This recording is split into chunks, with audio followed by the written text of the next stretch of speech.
Greetings and salutations, friends, and welcome back to another ArchCast, where I am joined today by a real-life fake wizard. Welcome. Thanks for having me. Happy to be here. And no Lum today, chat, so no feet pictures. I know you're sad about that, but sometimes I need a break from the absolute degeneracy of the Latino footfish. Well, now I'm disappointed. On that topic, too, last chat's top-ranked chatters were Sujad, Halzeron, and War Boss Doom. Congratulations to the three of you as well. And I'm still working on the reward system for top chatters, but there will be customizable art for you guys to earn if you were ranked in the top of YouTube's chat. So keep those comments flowing, because all YouTube gives a fuck about is engagement. It's interesting to see how this whole like chat thing has been going. Like the points have to count for something eventually, right? Yes, you would think so. It's I mean, YouTube wanted to solve clickbait, and I mean they kind of did now that views don't matter, I guess. But it also means that YouTubers have to evolve a little bit. So again, chat, leave likes. There needs to be a way to reward likes too, like, because the chat system is nice, where chatters get XP for chatting, and then you can shout out top 3 and give them rewards. I like that. There should be a way to incentivize likes too. Like, I want to reward my audience for doing this, because it's the fucking only way I can incentivize the audience to do this. Yeah, if there was like a top liker, you know, or you get a badge for liking this channel's videos the most, that would be good. Yeah, like, have it give chat XP so people can do that too, because that's a good idea. I like the chat XP thing, just expand it more. And then give the YouTuber opportunities to, like, hand out more things as well. Like, I mean, YouTube's already earning fucking billions. Like 3 months of premium or something. Like, I'd happily pay for it too. Well, hey, you know, it's going to be in a couple of months. If you give them your driver's license, they will give you arbitrary points. Probably. Like, do you remember during COVID, when there was a whorehouse in the Netherlands, I think, that gave out free sessions if you could prove you had your COVID shot? I did hear about that. That's how YouTube is going to be. Show us your driver's license. We'll give you a free month of YouTube Red. Well, that's like in New York City, we had Mayor de Blasio, who did this really cringe press conference where he was eating Shake Shack. And he's holding up do you mean to tell me vaccination? When I think of vaccination, I should imagine this juicy burger? And people were like, all right, well, that's it. I'm in. Give me the jab. Give it the jab. Speaking of, it is a day that ends in Y, and so China is invading Taiwan again. This is just a thing that happens every week now, I swear to fucking God. But it's a nice way to cap out this week of absolute insanity, where it's just been censorship, governmental overreach, age ID checks on everything, so fuck it, let's close it out with an invasion of Taiwan. Why not? Wasn't there a tsunami a few days ago as well? Yeah, like, what happened to that? There's aliens, and there's some kind of asteroid is going to hit the moon. I don't know. Pigs are going to fly next. Yeah, like what happened to the fucking tsunami? Oh, here we go. Hawaii breathes a massive sigh of relief as tsunami scares shakes island. So, because this was all over social media. It's like, enormous earthquake near Russia. It's going to flood the entirety of the Pacific. And apparently nothing happened. It's, fake out. Fake out. We were like 3% sure it was going to happen. It could happen. Godzilla could also rise from the ocean as well. It could happen. Yeah, it's been a couple of just absurd fucking weeks now where we've had alien invasion, like that'll happen in November. We had a tsunami that was going to wipe out a fucking America. Censorship, digital ID, fucking social media platforms using AI to age check your ass. God help me. Well, it's okay. It's all going to get better. We've got we've got all the gamers are on the case, everyone. We're going to be fine. Well, there's a couple interesting talking points there we got today, actually.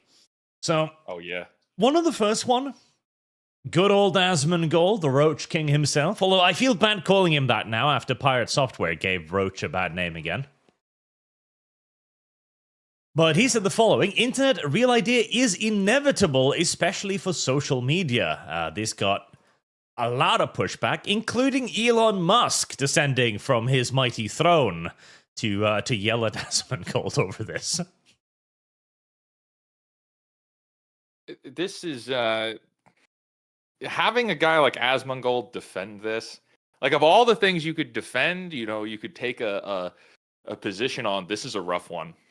There was a few other ones back there that, it would have been better. This is like the worst of the worst.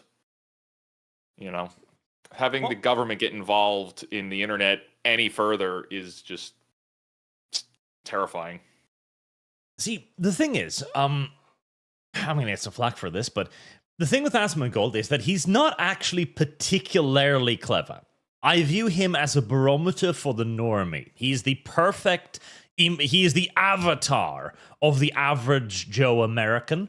What Asmongold says is probably the majority opinion, even if it is, silent and out there. He's the quiet voice of the West. But again, that doesn't mean he's particularly clever. When he says something like Internet Real Idea is inevitable, that is because the majority of people probably do think deep down that, yeah, we're probably fucked. You're probably going to be scanning your driver's license into your fucking computer in a few years. Yeah. But we're not there yet. And this is absolutely inevitable. Like, tyranny is not inevitable yet, but it sure as fuck feels like it when you're undergoing it. Especially as... we were already shown recently 100,000, 400,000 signatures UK petition now to repeal the Online Safety Act, and the government just comes out with a response going, "Oh, thanks. Now shove it up your ass and get moving, peasant." Yeah. It was easy for them to dismiss that, but Collective Shout makes a couple of complaints, and oh my gosh, open the floodgates for them. These are an organization of feminists that are offended. By all means, shut down all those video games.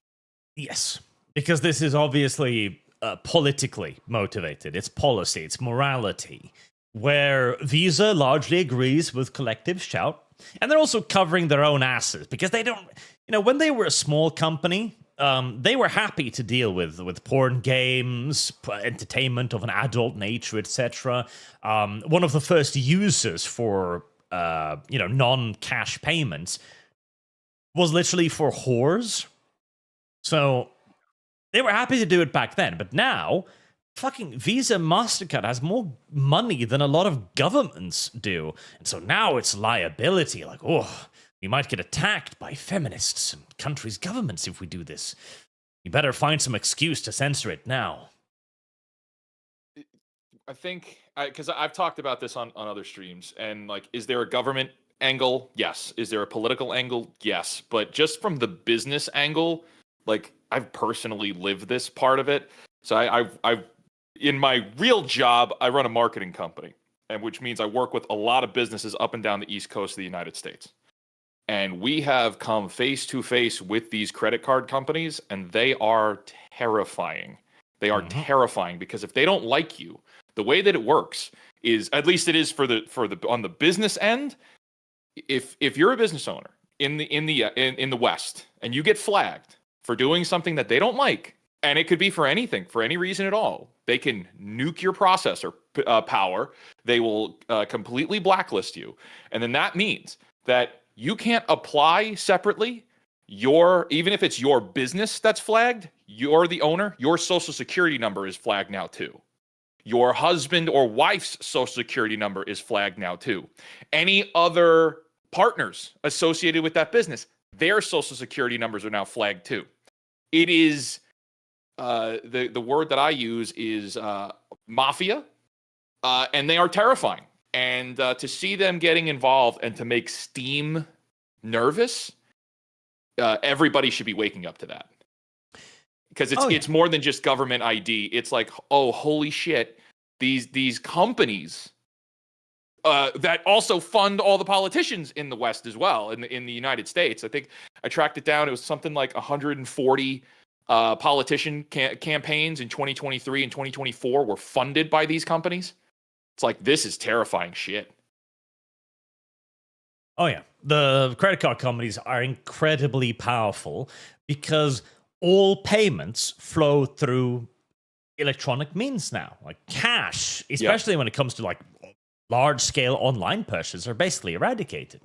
So they hold all the power. They are the Medici bank of the current day, and if you piss them off, they'll just fucking destroy you.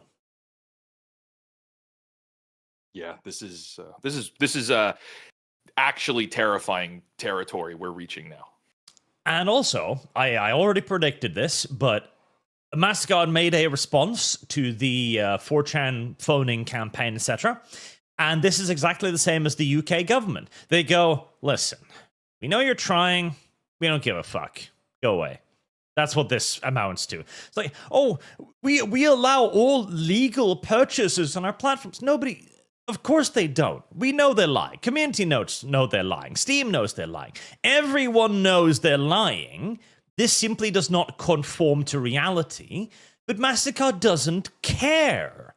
It's so big now. It could just lie to you. And that's it. Like, what are you going to do about it? Keep calling them? You'll bother their out call center in India. Well, that's just it. And they'll just keep pushing it off down the road, and they'll make it more complicated to actually be heard, or they're not even recording those messages anymore. This is kind of telling, because I'm trying to empathize with what position are these MasterCard marketing directors coming from to put out this statement. Did they actually think this was going to silence the masses? Because like, I have to imagine they put this out. Well, why? Well, what were they trying to accomplish? Were they trying to say like, oh no, like we're just gonna blanket statement and make this go away? Did you legitimately think anyone was going to say, oh, okay, no, they're good, you guys? So this was just going to draw more attention to it. This is a horrible business executive practice.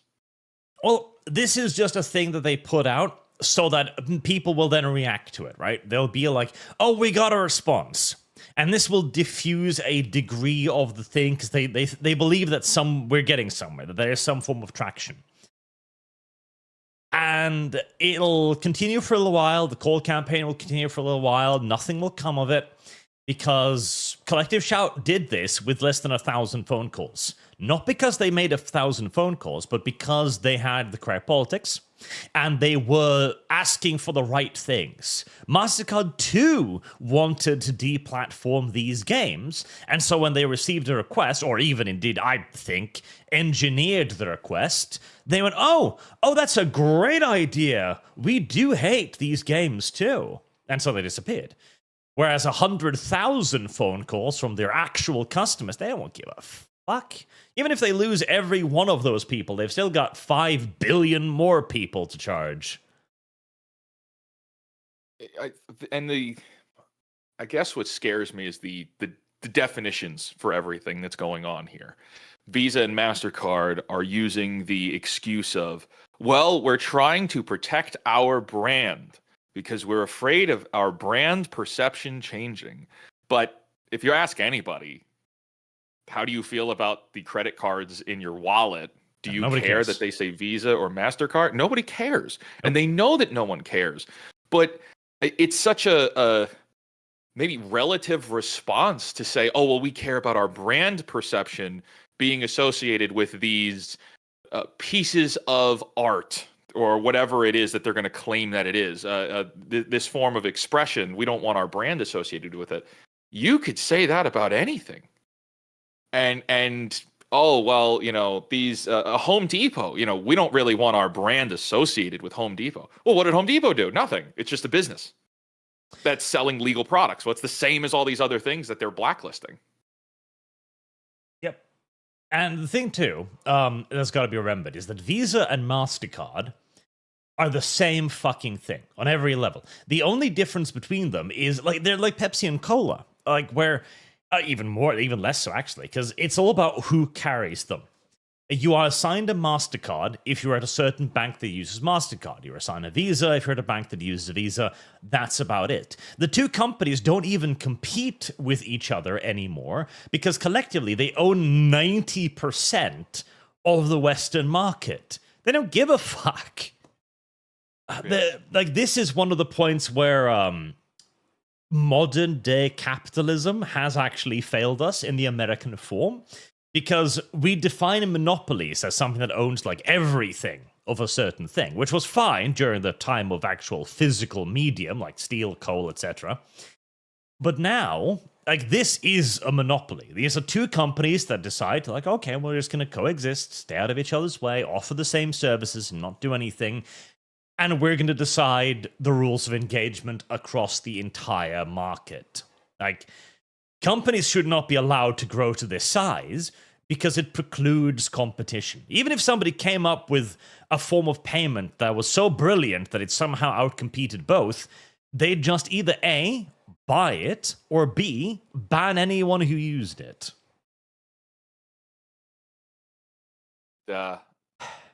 Even competition in this space, you look at the crypto angle. It's are you going to be able to get everyone onto that?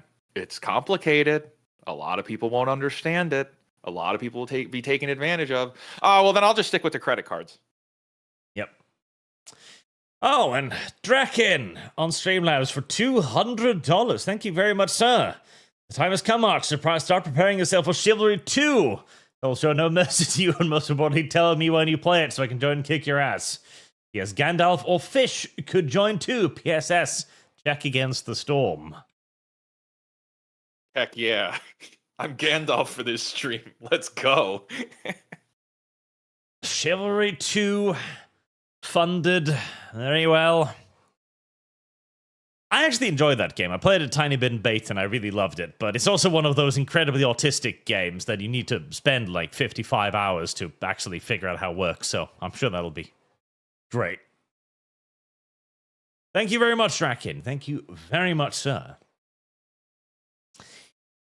But yeah, the whole Visa MasterCard thing, upsetting, and that then goes back to Internet ID, where the main divide at the moment, which I thought this was funny, is basically Asmongold goes, okay, Internet ID is unavoidable, and he says that we should use the government to authenticate it. And Elon Musk comes in, and his primary counter-argument is, no, we should use private corporations to moderate it. And I'm kind of sitting here thinking, okay, so my choice is, do I get fucked by the government, or do I get fucked by a company? What's the difference? Yeah, you get fucked either way, so choose. Oh, jeez. Neither of them have loop. Let's put it that way. It's not going to be fun. You're going to have a bad time. But, on one hand, it's just, government corruption, which is funded by all the corporations that buy and sell all the politicians. And then on the other side, it's the corporations that, well, they're just trying to carve out a little bit more of the world than they already have. So it's two scary factors. And the fact that both of these, I guess I would say juggernauts in the space are talking about it like it's inevitable. That's concerning because it doesn't have to be. It doesn't have to be inevitable yet. It doesn't. I still think there's still a chance to fight back. I wish I had a better theory or plan. I don't have one. But as soon as someone does, we got to all jump on it quick. Well, the problem is that the only plan is to say no and then try to vote out anyone who says yes. But the big thing. So this is still a rumor, mind you, but Grand Theft Auto 6 is apparently going to have age verification. Please. Do it. The problem is, like, it's gonna work. It's gonna fucking work. GTA 6 will be bought by everyone and their grandmother for their children. There's literally no way to make it. I guarantee you, this game could be a bug-riddled, broken, unplayable mess on launch and still sell 3 billion copies by the fucking weekend. Yes. I hope they jack it up to $200. I hope it costs $200 with age verification, and I hope it's a bug-ridden mess. I'm not the last GTA game I played was 4 back on the Xbox 360, so I skipped 5 altogether. I just don't really care. But if this game was cranked up and had tremendous issues, and it's not coming to PC on launch, and if it costs a fortune and it has this on it, you're going to see so many gamers evangelized to say this is bullshit. You're going to wake up so many people. So I'm here for this. Bring it on. Yep. But I unfortunately believe that this will basically be used as a vehicle to just normalize every shitty industry standard thing we have now. Because this is going to be $80 at the least. I'm thinking 100, and a collector's edition for $250 at fucking least. Oh, yeah. Then microtransactions in the full game. Absolutely. Age verification? Probably. Banning you for modding? Abso-fucking-lutely. Even in single player. This game is going to normalize all of the worst things you can think of. And because it's Grand Theft Auto 6, it's going to get away with it. Like, our only hope is that it is such an absolute unmitigated disaster that people will say never again. It's not impossible. I guess because been paying attention a lot with this whole Nintendo thing. So Nintendo dropped Mario Kart was $80. A lot of people didn't like that. Did it sell a lot? Yes. But it also woke up a lot of people along the way. So now people are paying attention. Are there still people that will buy it, without remorse? Absolutely. Yeah, totally. A lot of people have. And if you look at the metrics, it's like a 97%. If 97% of the people that bought the Switch 2 also have Mario Kart. Yeah, and it's the fastest selling, and it sold the most copies. But, if we look at what happened with Microsoft, they thought they were going to be able to jump on the $80 train with the Outer Worlds 2. And they just rolled that back because people don't want $80 games. Like, Nintendo fans are a little different from everybody else. Fine. If we look at this Grand Theft Auto thing, yes, you're going to have millions of people buy it. Millions of people are going to buy it. But also, many millions more are going to wake up and say, you know what? I'm sick of this shit. Every game, every property, every franchise, every studio, every production company is pulling this shit. I'm fed up. I think that'll be the catalyst that wakes up a lot more people. Possibly. One of the issues with the Outer Worlds example, though, is the Outer Worlds 1 came out, and it was not what a lot of people wanted. Firstly, it was very woke. Secondly, it was not as long as people thought it would be. Like, a lot of people expected like an Oblivion, Elder Scrolls style thing, and it wasn't. Yes. And that company, Obsidian, has been burning goodwill by the fucking ton for a while now. Obsidian is nearly obsolete. Yes. They're on their. I wouldn't be surprised if Outer Worlds 2 doesn't do well, which there's a lot of speculation that it won't. I can't see them continuing to be the face of Xbox gaming like they have been this year for much longer. There will be punishments there. Yeah, because Obsidian has had a very weird career path now, with Avowed being garbage, and especially like from what the early trailer to what it became out, Outer Worlds Grounded 2, I haven't seen anything about, so I don't know how that's doing. Pillars of Eternity, 1 was good, 2 was terrible. Armored Warfare is somehow still alive, I don't know fucking how. And beyond that, they're kind of just living off old successes and hoping nobody will notice how garbage it's become. Yeah, and it's Outer Worlds 2. We know that it wasn't exactly their choice to jack it up to $80. That was much more of an Xbox decision. But there's just no excuse for capitalism is bad simulator being $80. That's just bullshit. It's stupid. It's dumb. But again, $80 price tag is what's pushing for the standard now. And I unfortunately think we're already there. It's one of those things where the industry will try something outrageous and it'll see if it gets away with it. And I don't think there's been enough backlash to prevent it. The internet ID thing is currently in the stage of let's see if we can get away with it. And I don't know. There is a lot of backlash against it, which I do like. I'm just wondering if it's going to be loud enough.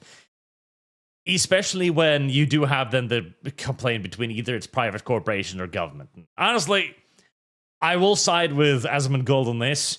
If somebody's going to have to own all of my fucking data, listen, at least I can theoretically influence the government. I have a theoretical ability to influence the government via vote.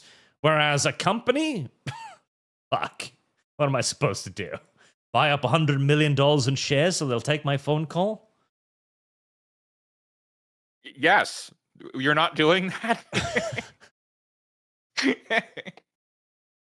I think, because for the longest time I've been trying to say, hey, if you're unhappy with all of this stuff, you have two choices, right?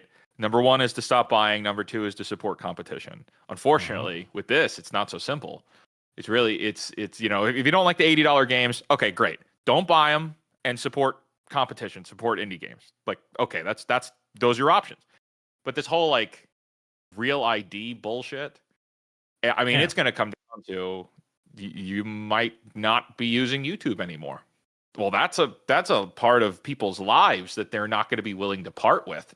So it's that choice of comfort versus meaning, and typically meaning loses out when it comes down to those choices. But I mean, it's gotten us into a lot of trouble just in the last 25 years of just people giving away things for comfort. So it's going to continue until we force it to stop. The big thing with capitalism, end stage capitalism, it's beating us up. Yeah, but that's not impossible to resolve within the system that we live in. It's because the buyers don't have a spine. The buyers can wrestle back everything if they had a spine and withheld their money. It's not even boycotting. I think it's an individual. It's like you have to get people to individually choose to stop spending money on things that don't align with their beliefs. Boycotting, and we also just need to realize that the only force that can overcome something like Visa and MasterCard is the government. Which, like, this is why I love the idea of utilities, because nobody should be able to turn off your water, nobody should be able to turn off your power. We need to extend this to so many more companies. Like in the modern day, nobody gets to refuse you access to a payment processor. The government just goes like, nope, you have to do this. But it's a porn game about choking women. I don't care. You will take the transaction and you will like it, Visa. At least then, we can just worry about the games, right? Because then we can go, okay, don't buy the $80 video game. Play the stupid horse racing game instead and be happy. Oh my gosh. Did you get the free games from GOG? I didn't look at them. None of them were all that appealing, so meh. Yeah, they were all adult themed, or at least 90% of them were adult themed, which I thought was really funny. It's like you're being a little coy with that, which is good. And hey, I have nothing against people playing their hentai games. More power to them. And Steam has a lot of them these days, almost too many, but we still shouldn't infringe on people's ability to get those games. Right. It's like we don't have to play them, but to silence people That's a slippery slope, and that's terrifying. Yep. It's going to be difficult to see what's going to happen from here. It's going to have to be just mass boycott, mass backlash, and maybe people are finally sick enough of this.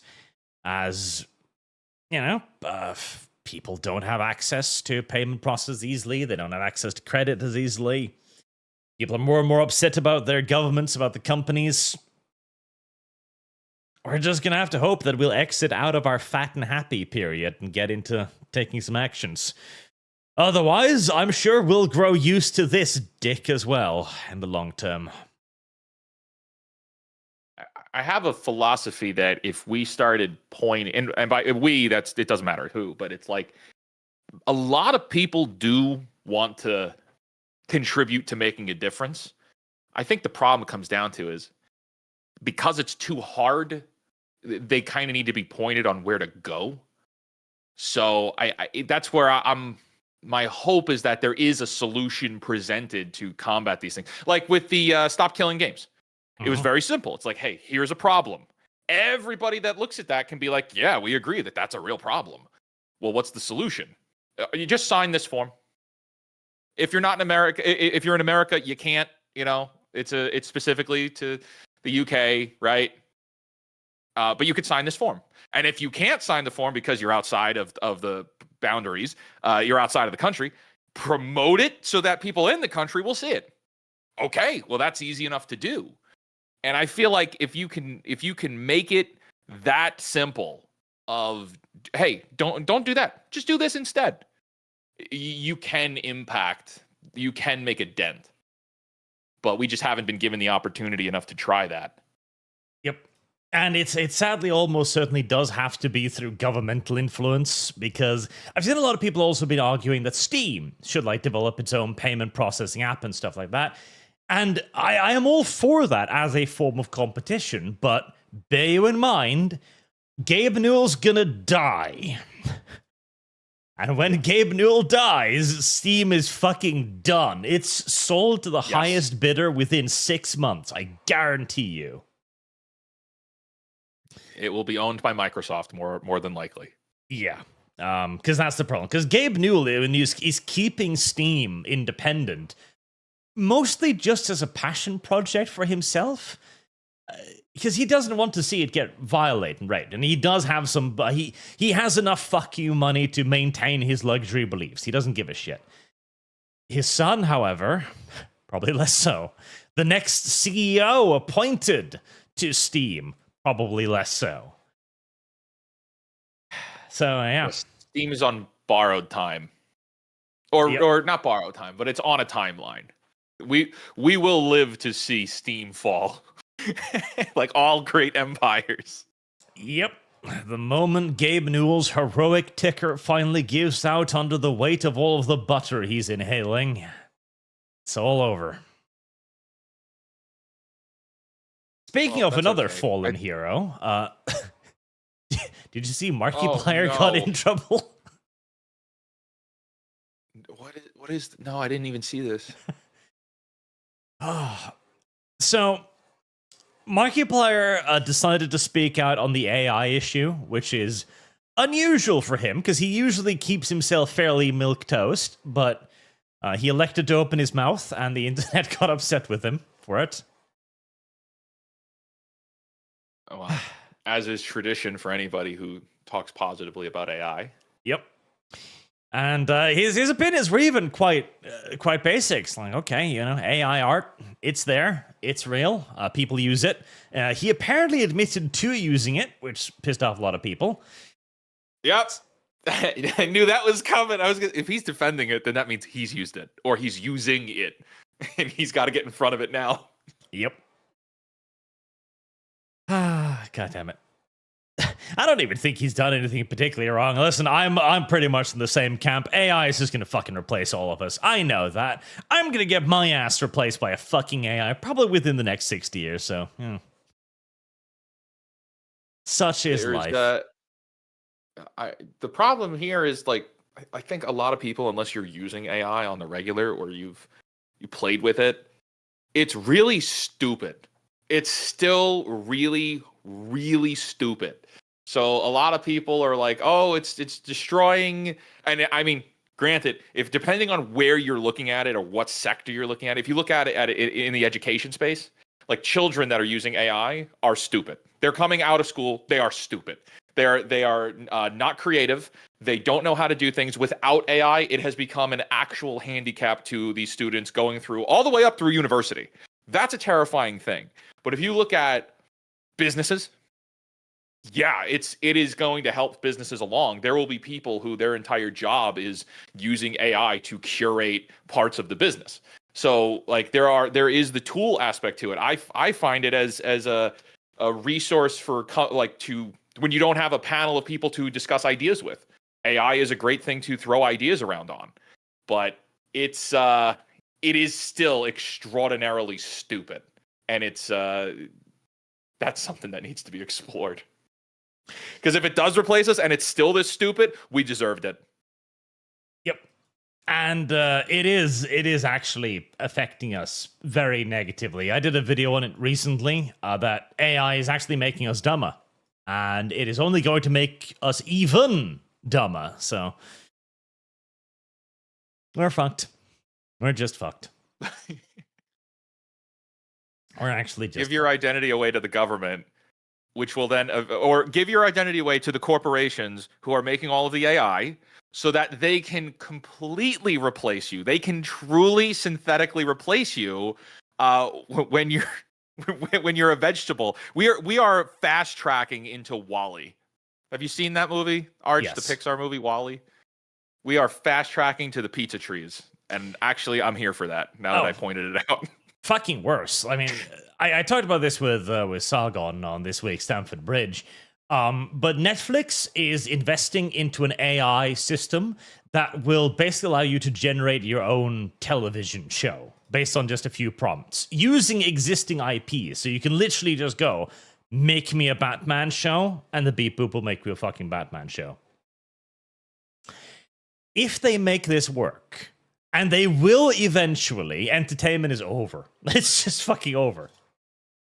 You will have a little chip in your brain that will monitor your mood, monitor your preferences, monitor your reaction to the TV show, and will adjust it in real time to fit whatever you want. And you'll just have Apple or Amazon, the AI TV show, streamed into your head for the rest of your life. Oh, if you weren't a believer in Christ before, this is gonna make you one, because that sounds like hell if I've ever heard of anything. Yep. We need a Butlerian jihad very, very soon. Holy shit. I didn't hear about this. This is wild. They're gonna just do Netflix of AI. Still gonna be a few years out before they even try to prototype this shit, but yeah, this is happening.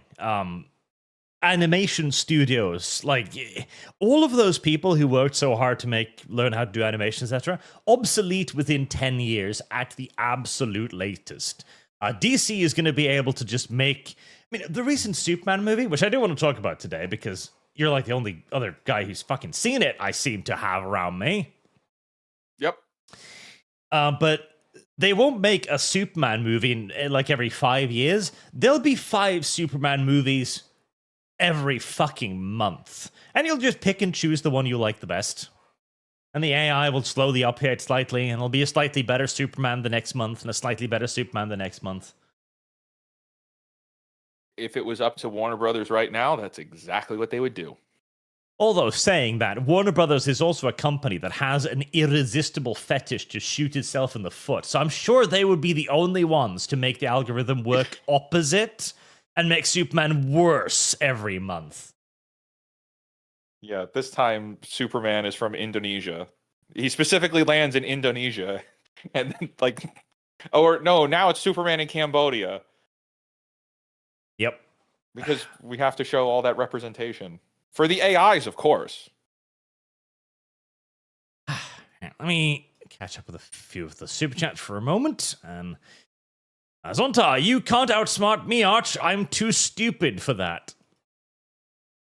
I don't know. Are you, though? Well, you're hating. If chat gets unruly, have the wizard cast Fireball. Always a good solution to unruly chat. Lumi loves feet. Hail Arch. Hi Wiz. Lum has requested that we defend her name while she is gone. Please ban anyone who claims that Lumi doesn't really like feet. I don't think anyone here would argue that. Or never drank a gallon of Arch's special sauce in one go. Or didn't really invent the Lumi foot grinder. Such libel will not be tolerated.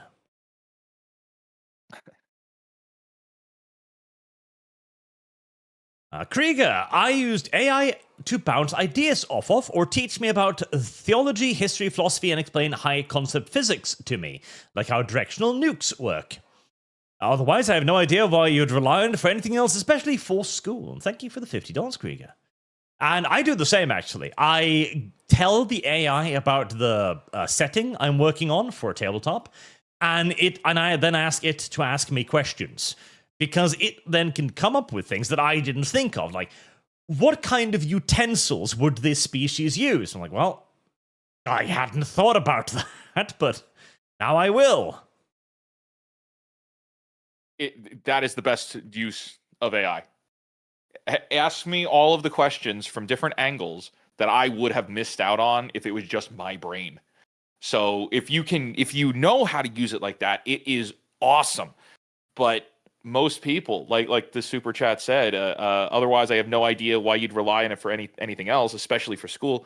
The problem is the kids that are going through the school system nowadays, they don't really care about learning anything new because they're not told to be creative. They're not told to follow the things that interest them as far as education is concerned. Like, that's a true problem. So it's just, kids just want to go home and not really give a shit. They want to half-ass everything.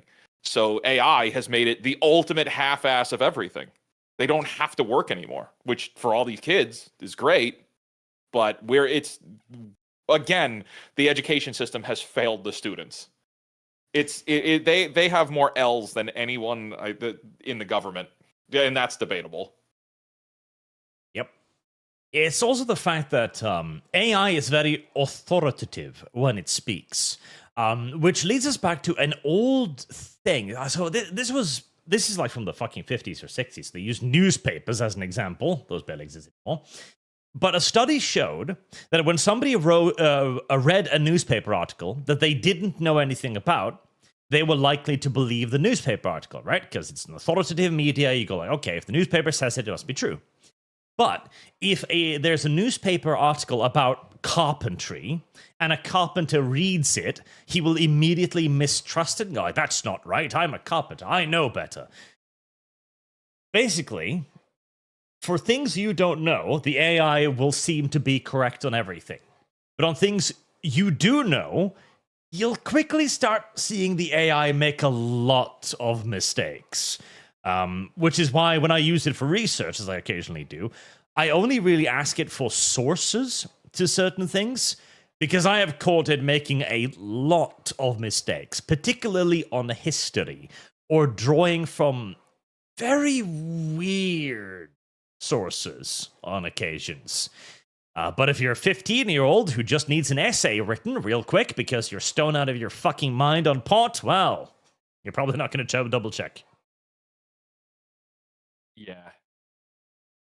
Yeah, it's well, the education system of the West has been a complete failure. And my favorite of like all of the nitpicks for the education system is the amount of people, and I don't know if it's like this where you are, Arch, but it especially is for here in the States.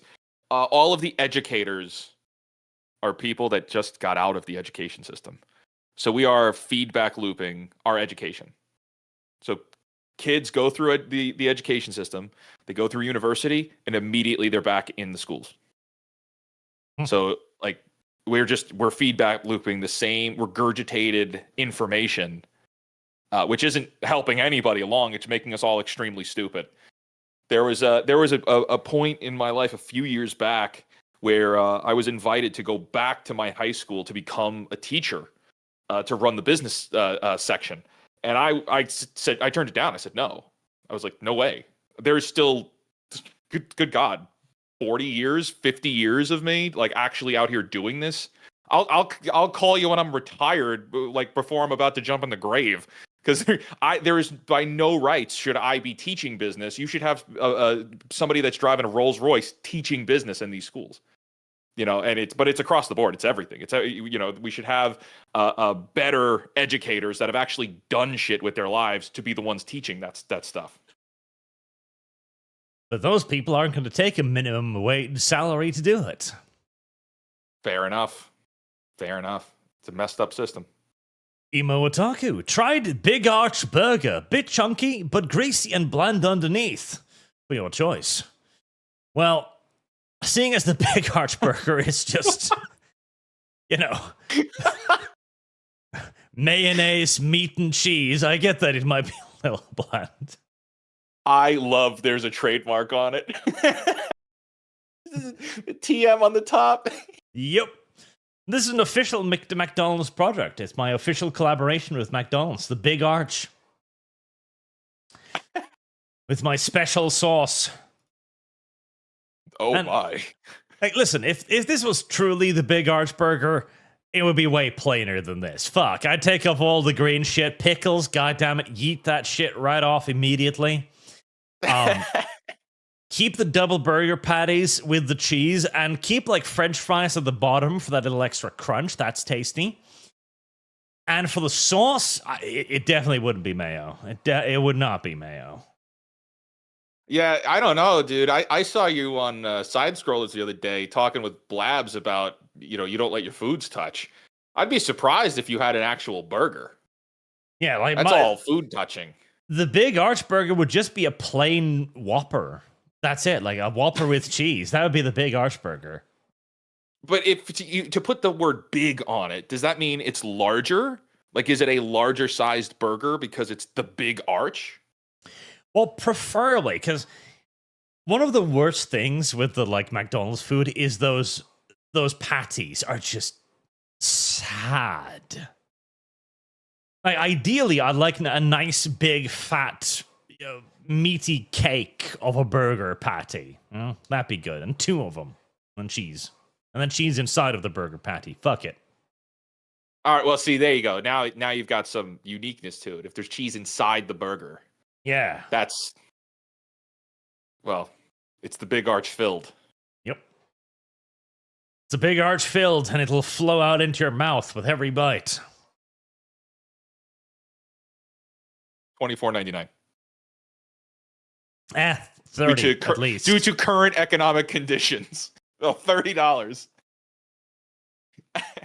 I remember when McDonald's was famous for like, oh, really cheap food.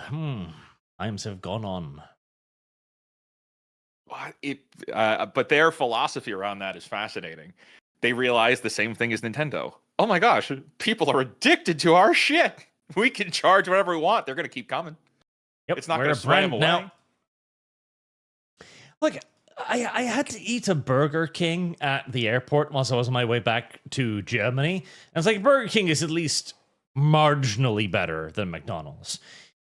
And the burger itself was pretty cheap, probably only like $2 or $3. But I ordered a half liter of cola along with it, and that was like $6. I was like, okay, what the fuck is the point then? That's where they get it's. Did they have ice in it?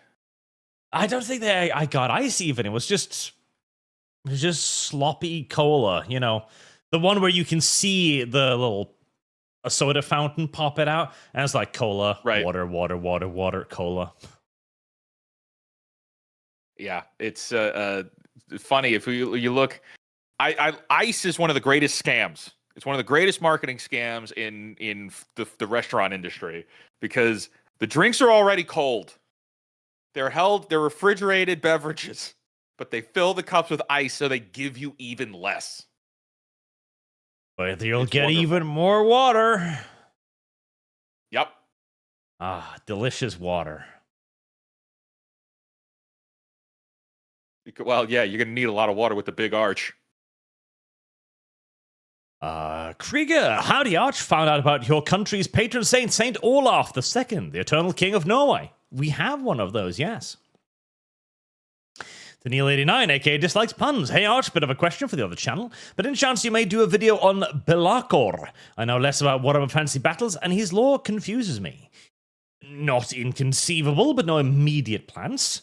And he also says, ahoy fake wizard, I always enjoy your appearance on the Pro Show. Oh, thank you. I love jumping on with them. They're good people. And Krieger, 420, was watching convo between Spoon and Mal. Spoon says he thinks the US will collapse before Europe does. I think it's more likely we transition into a statocracy first and become an empire for real. Thoughts? Yes, honestly. Like, Europe, the European Union has already been tottering for quite some time and nobody really likes it. But as America, I don't see America collapsing. Maybe a civil war if things get bad enough, but I honestly think it'll go into a full-on fucking empire first, especially the way things are currently going. Yeah, I guess I as the days change, I just don't know anymore. And I live here. And I just don't know, some days it's like, oh, wow, we're really on trajectory for something bad. And then the next day it's like, oh, okay, maybe we got another 20 years in the can. But I have no idea. It's scary to see just how this censorship conversation has swept across the world, across multiple countries, multiple mediums, multiple businesses, all of the banks involved, all of the governments are involved, and it's not just video games. Now it's YouTube too. Now it's all the entertainment sectors, and it's controlling expression. Like, that's what it's getting down to the root of: expression of what you can and can't do, what you can't think, what you can't say. And it's like, well, hey, that fast tracks civil war. Yep. But who knows? And yet again, for the umpteenth time, the target of it all, porn. It's kind of become the barometer of all of this. Whenever any group gains too much political power, it comes for porn. Then we know that we're going back down the fucking hill again. We just need a law that makes pornography sacrosanct or something. Like, nope, you don't get to mess with the porn. But why? It's icky. I don't care. So long as there's tentacle hentai, none of your other rights will be infringed. I think what's always fascinated me with that conversation, it's like, yeah, whatever side you want to take it. Oh, it's not right, or there's religious reasons to not have that, or we want it removed, right? Okay. Well, then that leads to the censorship thing. Fine, but if there is still choice, and it should come down to, well, if you don't like any of that, then you should be raising your children and living your own life in such a way that you're not choosing that. And they'd rather just, oh, no, I want it taken away from everybody else. But then you're taking everybody's choice away from choosing to abstain from engaging in that, which I think is ridiculous. Why aren't we having that conversation of there's still, if you don't want it, you can raise your children and live your life in a way where you don't choose that. Yep. Like it or not, tentacles are freedom. This is the sign of the free world right here. Just all you need now is the big American bald eagle flying in the background with a big caw, and that's the symbol of freedom. Yep. And ironically, because every time you start censoring something that seems distasteful, it always moves on. We just need more tentacles. That's all. Tentacles will heal civilization. I don't even care if you don't like tentacles. We'll clockwork orange your ass into a chair and make you watch tentacles. Until you appreciate it. Fitidon58, Roach King demoralized. It's over, brothers. Yeah, that's rough. Fitidon, I love not owning my money. I love doxing myself. I love not owning anything, and I will be happy. Thanks, World Economic Forum. And you will eat the bugs. You will eat the bugs. Mercury product, even if the required ID online is inevitable, it doesn't mean we have to make it easier for them. True, correct. Steam Bub, Tim Pool talked to some DC mooks and fair access to banking at brought up. Was ghosted right after. These mascot must own the swamp. Oh, absolutely. You know, see, that would be a good thing. Okay, right.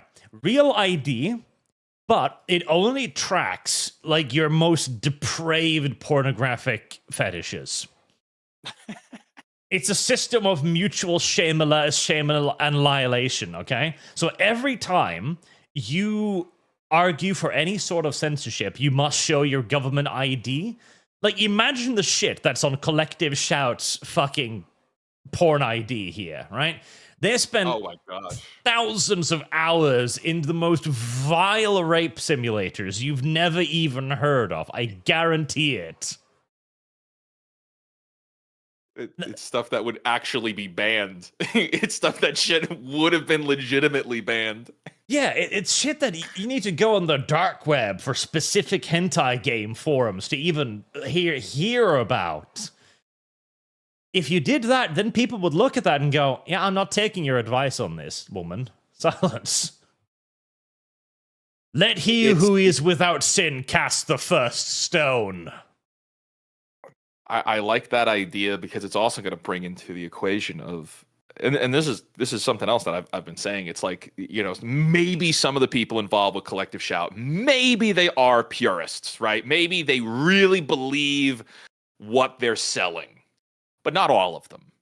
That's an impossibility that all of them truly believe this cause, which then furthers the point of who's getting paid off and what are they really after? And it's just power and money. Is what this always comes down to. It's never about actually making a radical impact on people or helping people. That's the lie that we're being sold. So I think to do something like that, where, you know, you have to reveal who you are in some way, or we won't take you as seriously. Yep, and of course, we actually know a part of their humiliating history because Collective Shout has in the past defended Cuties, the movie that makes me feel dirty every time I need to bring up a screenshot of to reference. This is what I mean. This is why we need the porn IDs. Because the moment normal people see that these people unironically bought 15 copies of the preteen striptease dance movie, they're just going, no, I'm not going to listen to you. You're a fucking freak. Go away. Yeah, and then at worse, they brought this up themselves. She brought it up herself recently. It's like, wouldn't you want to get away from that? Well, it's because they're coping. Like, listen. The Collective Shout idea about cuties, like, oh, it's not about sexualizing kids. It's obviously about sexualizing kids. It's about how society sexualizes kids. Yeah, by making Netflix movies of it. It's cope. It's the guilty mind of the feminist going, I'm weirdly attracted to children. I'm like, okay, seek help. Don't cope about it on the internet. Please, psychiatrist. It's you could tell, like, people are no longer reading books like The Art of War, 48 Laws of Power, or, you know, the books that talk about tactics and strategy. Like, these people aren't looking at books on tactics. To bring up cuties in the same conversation as what you're trying to do here with, oh yes, well, we're trying to make it a safer place for women on the internet. Why would you do that? Why would you connect the two? It's absolutely foolish. It's just going to call more attention to you.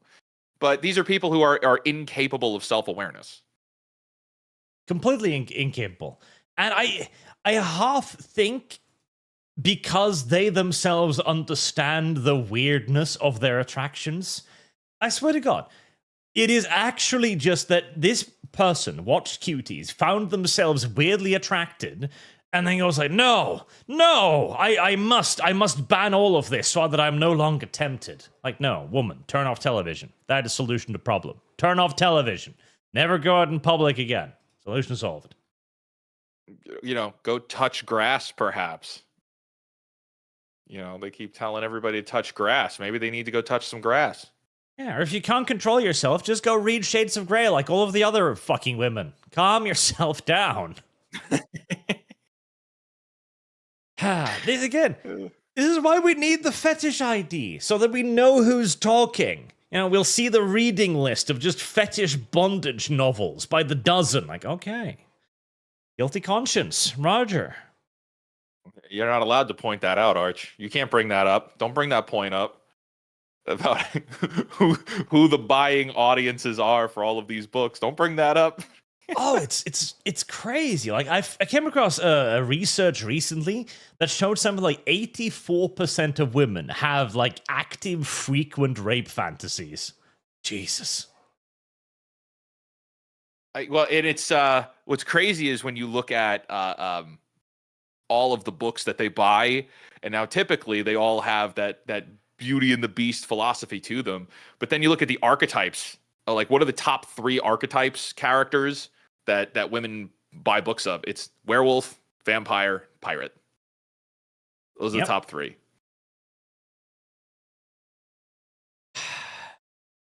Women are the problem.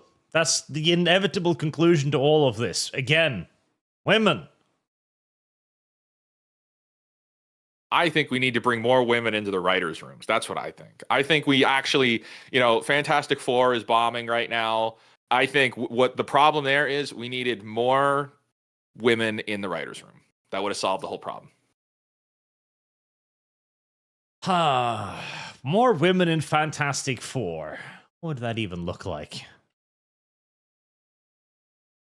I don't know, but nobody could answer that because no one saw it.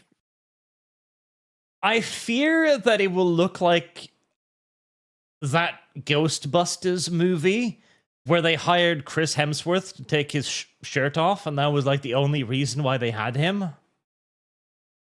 Yes. And I saw that opening day. That was a weird movie. That was rough to get through. Because I'm entirely on board with Fantastic Four failing, because out of the two, I liked Superman more. And the worst part is, I need more data first. I need a couple more movies to come out to really begin hammering home this theory. But did you notice how similar Fantastic Four and Superman were in terms of like overall themes and structure? Yes.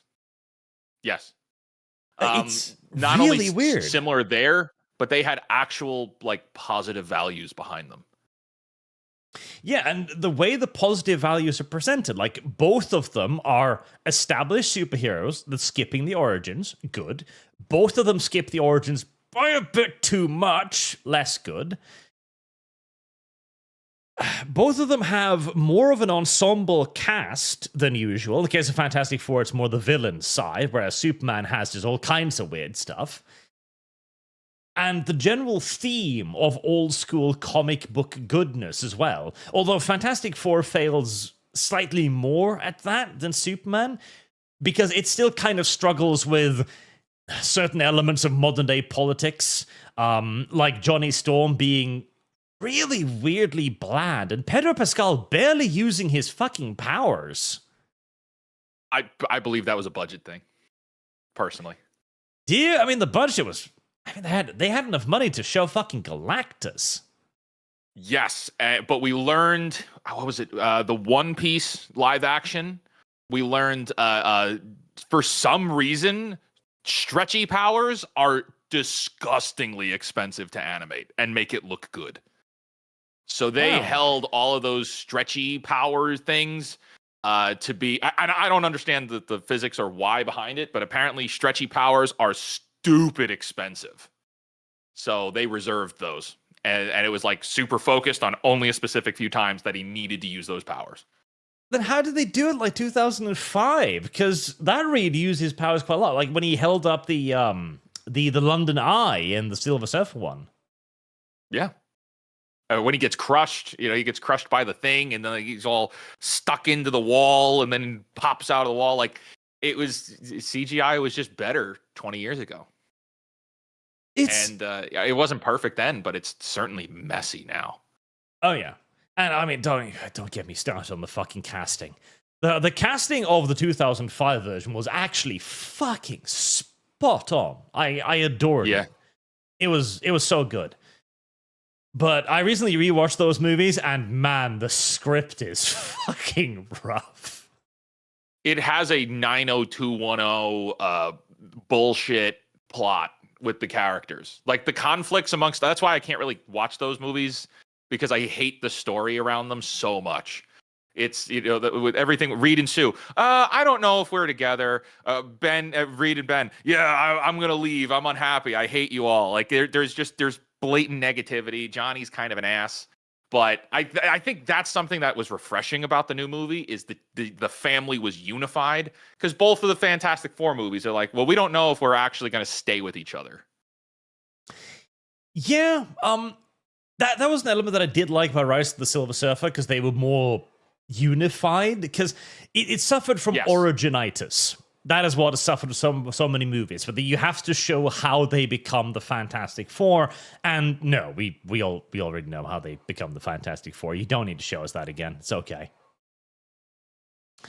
But I wanted more personality, particularly Ben Grimm in the new one. They put in zero effort to make him feel like the Thing. Like, in the old movies, he's got this gravelly, heavy voice. He sounds like he's made out of rock. The new guy, he's so effete. Yeah, he looks like the Thing in design only. Yes, design only. It makes the voice even worse for me, because I look at him, he's like, that's obviously the Thing. And then he speaks like, hold on. What? Yeah, you could tell the actor there was really... I just think he's in it for the paycheck, because he's not even trying to act with his voice. Yeah, no, he doesn't put in any effort, nor did the studio add in any gravelly effects or anything either. Ugh. In all media, the cartoons, the video games, the movies, the Thing always sounds like he's got kind of a grumblier voice, because he's the Thing and he's made of rocks. But there's no effort for him to change his voice at all. None. Really fucking lazy. It was a weird movie, because it wasn't like bad, but it wasn't great either. And compared to Superman was the superior movie, my opinion, which is a weirdly controversial movie now too.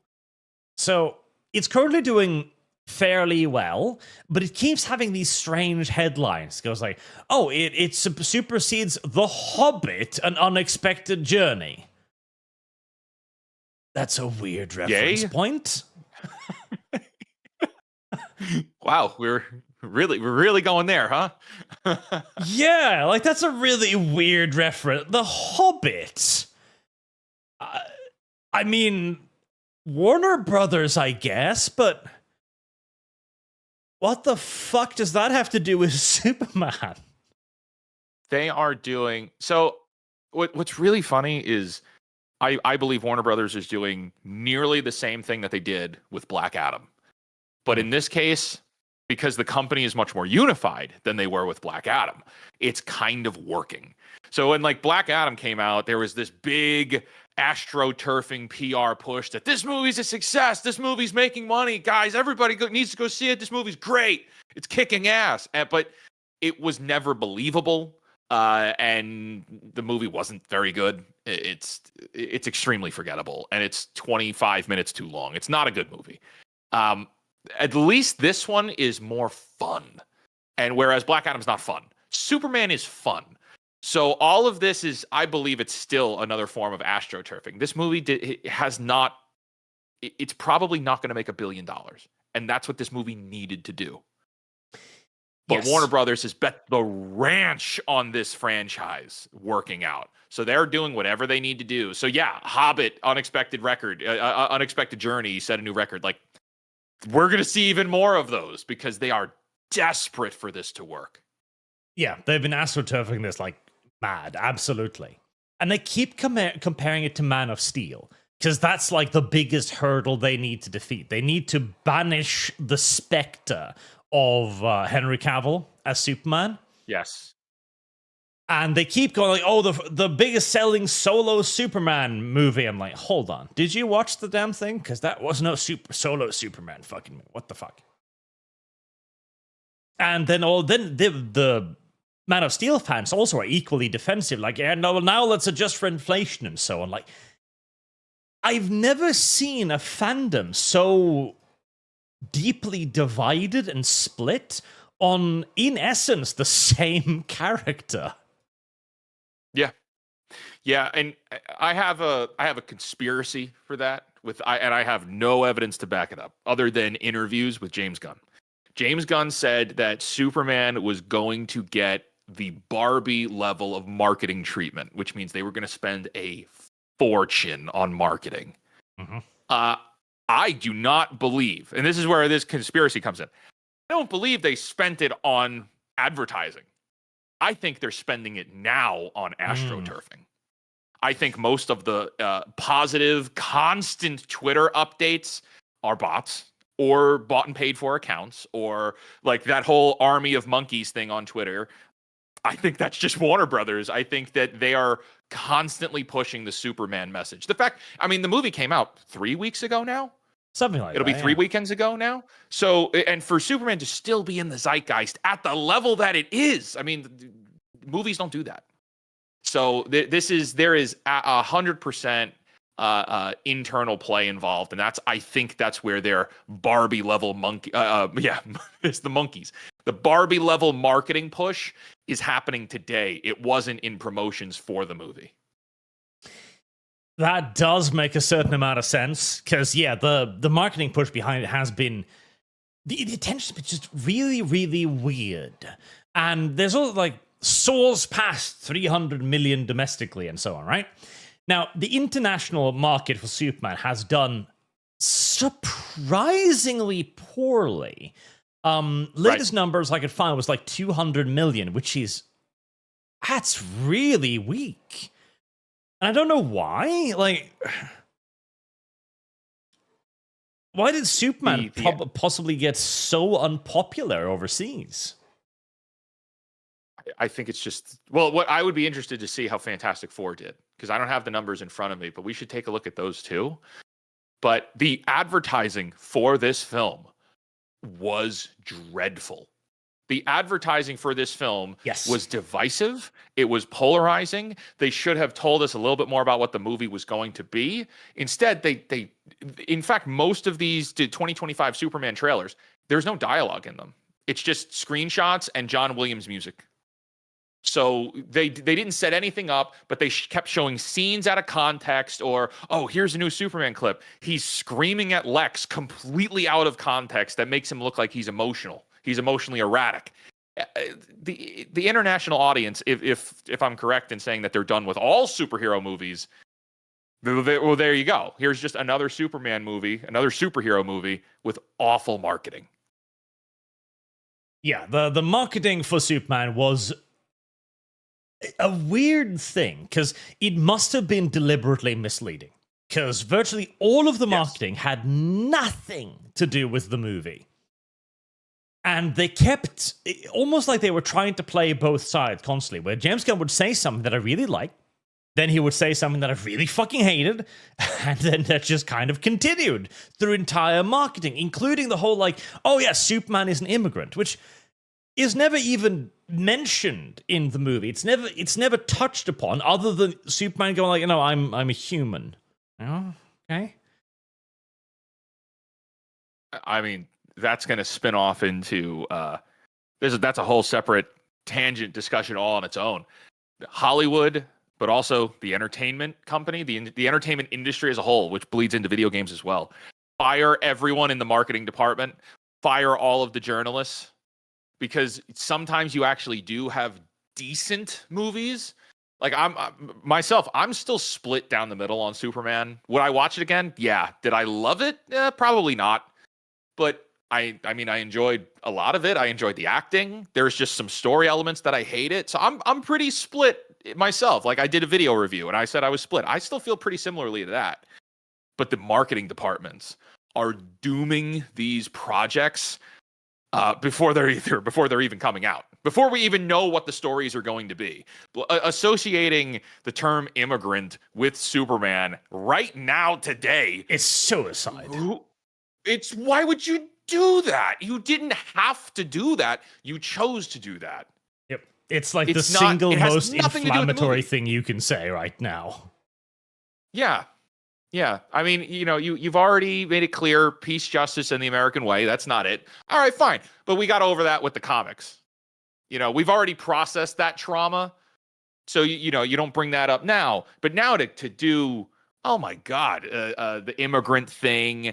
And, what did Sean Gunn, his idiot brother, said something at a press conference, and then the Access media ran with it as if James Gunn had said it himself. And it's like, no, that's not what happened.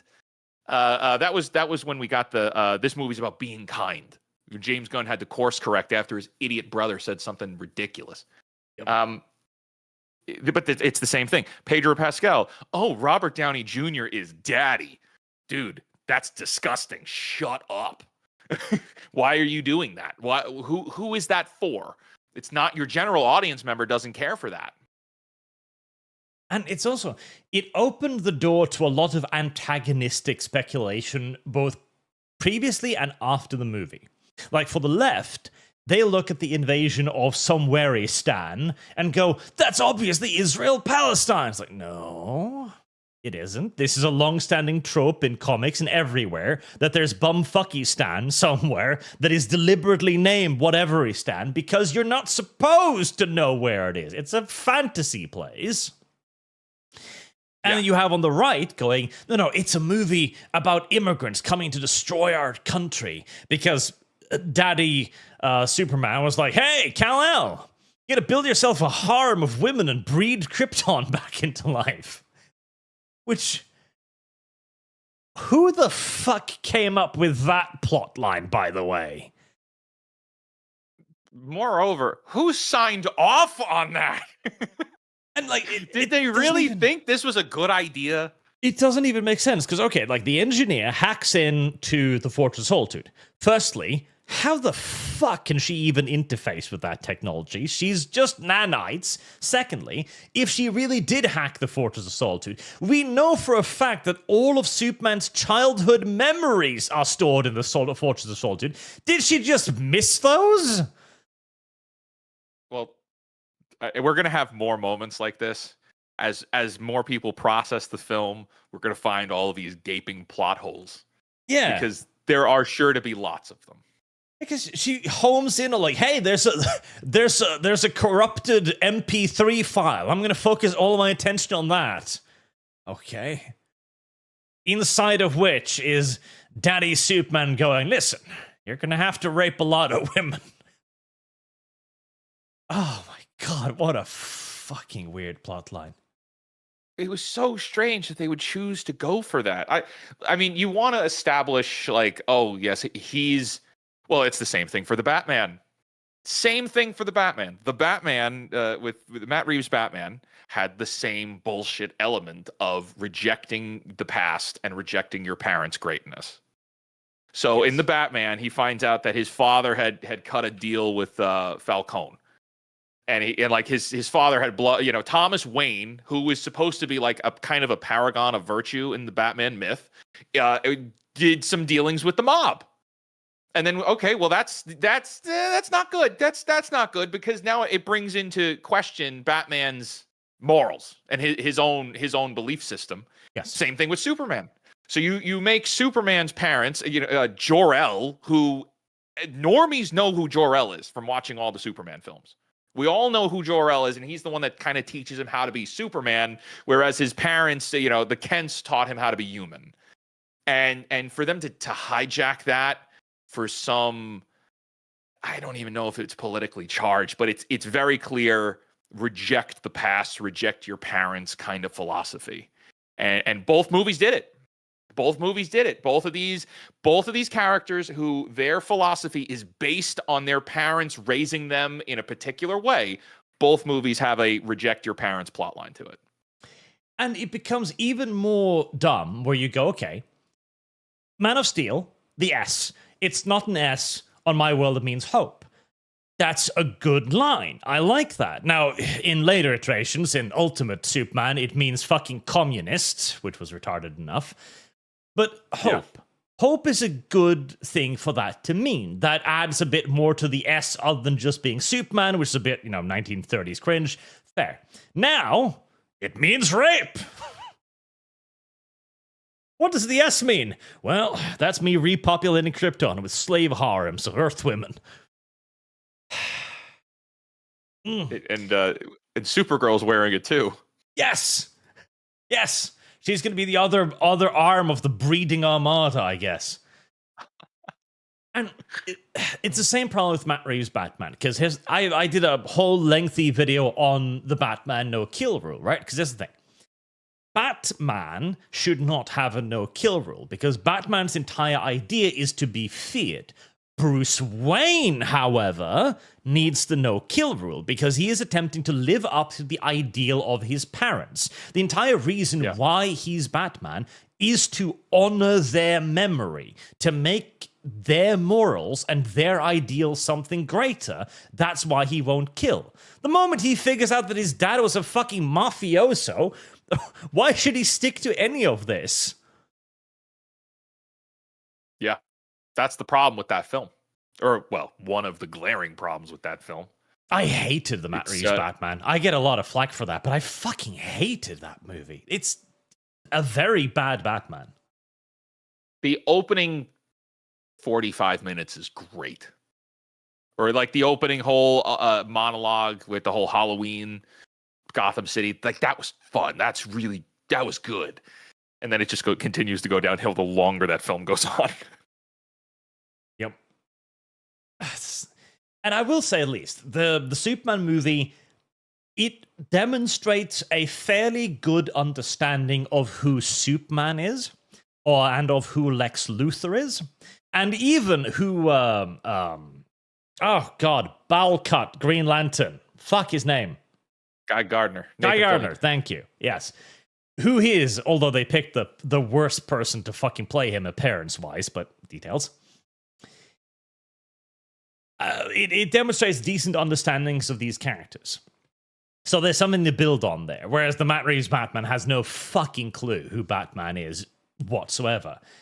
But simultaneously, the Superman movie also fails to understand who other characters is, like Jor-El. Again, you could have Jor-El be kind of a villain. They did so in Smallville. But it's more due to their alien sensibilities. It should come across as something culturally different, rather than just build a harem of Earthwomen to repopulate Krypton. Do we know that's how it works?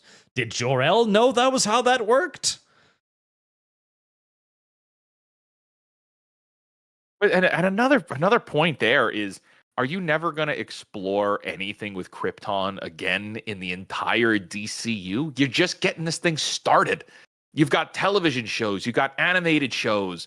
You could do TV specials on HBO Max, like all of the movies that you could possibly do. And you're starting off this franchise by saying, nah, all of Krypton is like pure evil. And that's a big problem for a show that has more Kryptonians than virtually anything else in it. Right. Also, so, and the whole Supergirl. Oh, hey, James Gunn, why didn't Supergirl tell him about his parents? Clark Kent didn't ask. Yeah, because he didn't ask. I loved that explanation. What? It's like, what are you talking about? You've got Kara there looking at Kal-El, like, so how many wives do you have? What do you mean? I just thought you were what, Kara? Oh, I don't know. What a fucking weird conversation. And I even kind of like messy Supergirl, the idea of a Supergirl that doesn't fit in, doesn't quite know where she is, etc. A teenager with superpowers. Okay, I can get behind it if done correctly, but right. I don't know if it will be done correctly. And I have to know, the dog. I fucking hated the dog. What's your opinion? I am mixed on the dog. The dog is annoying at times, like the dog being the catalyst to winning the big fight was stupid. But using the dog as a plot device to kick the shit out of Lex to keep Superman's hands clean, okay, now that was a good use for Krypto the dog. But everything else, I think, having Krypto being an untrained, an annoyingly untrained, dangerous dog is that was a choice. I don't know if it was a good one. And the worst part is the show also recognizes that because Superman brings him with him to save the city by saying, I wouldn't want him to kill my parents' cows. Yes. Which means that yeah. Superman is fully aware that there is a very good chance that Krypto's just fucking butchering animals for shits and giggles. We find out Krypto's actually a supervillain. They're going to do a horror movie Krypto run at some point. That would be fun. Krypto introduced too much levity, too much stupid into too many scenes that should be serious. Yes. And honestly, if you're going to do messy Supergirl, then you need to beat up Lex Luthor. Well, you've got a drunk Kryptonian blonde over there, so... yeah.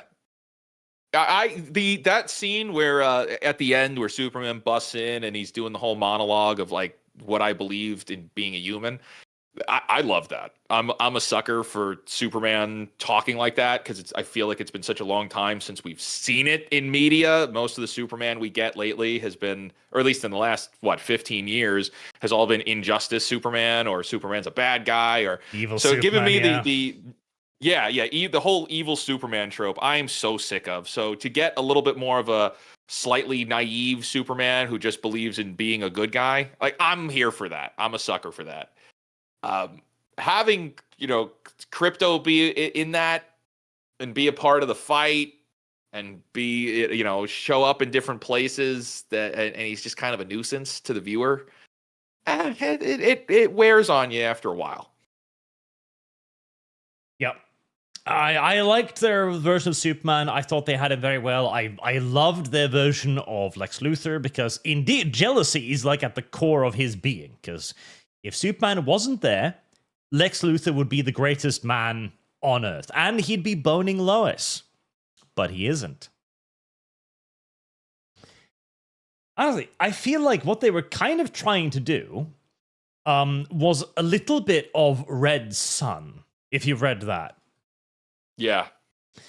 So, Red Sun is Superman lands in the Soviet Union and is raised by Stalin. And he, pushes communism because he believes that's the correct way. And he's opposed in America by Lex Luthor. And there's a very interesting dynamic between the two that explores this idea of what if Lex Luthor's jealousy was actually the good part? What if that was the good thing? What if him being jealous Superman, being anti-Superman because he is just a human, would be a beneficial thing? Because Superman has communist moralities. That was quite interesting. And they could have done a bit more with that, but, well, they didn't. Instead, they focused on Krypto, the fucking cow-slaughtering dog. I think we're going to get, or at least, this is the hopeful side of me. I'm hopeful that we have more characterization for the characters, and somebody reins in James Gunn a little bit. I almost wish it was written like Superman 2, or he just announced yesterday they're doing a Superman sequel. I actually wish it was written by somebody else and then James Gunn directs. But having him be the figurehead of everything here, and he gets a little bit too much in his own way because, like, to your point, this is the kind of thing that would have been nicer to explore. Like, is there more to this Lex Luthor, or is he just a caricature of evil? Because that's what this Lex Luthor is. And that's fine. I mean, you want to do that? Sure, totally fine. But, it's almost mustache twirly bad guy we got. And I would have loved to have gotten more humanity to him. Like, And, why is he purely evil like this? That's where we need the build-up, because skipping the origin story, yes, do, but don't skip 3 years of story. Yeah. In fact, I said that the biggest flaw that movie made is not showing us that this Superman doesn't lose. It's a friggin' sentence in the opening of, oh yeah, this is the first time Superman's lost. If you showed us in some montage or something that this Superman never loses, and then that's why we should take him getting his ass kicked seriously, it would have elevated the stakes of the entire film. Yep, it would have. Because they made him come across as both very powerful and very weak at the same time, which leads to a strange kind of connection to him. On the one hand, he uses his breath to push himself out of a black fucking hole, which is insane. On the other, he also get punched clean from fucking Metropolis to the North Pole or South Pole in one hit by Ultraman. Like, okay. Weird one. Yeah. If there was, the way that I've described it is, because, now we, the audience, are doing the job of the writers for them again. If they had established in maybe even the opening credits of having Lex, like it's a montage of Lex describing the system that he's installed, the whole 1A, 2B system, like you open with that. And it's all of Lex losing over and over and over and over again, but then building that system. Well, now you've elevated the stakes. Now you showed us that this Superman kicks ass.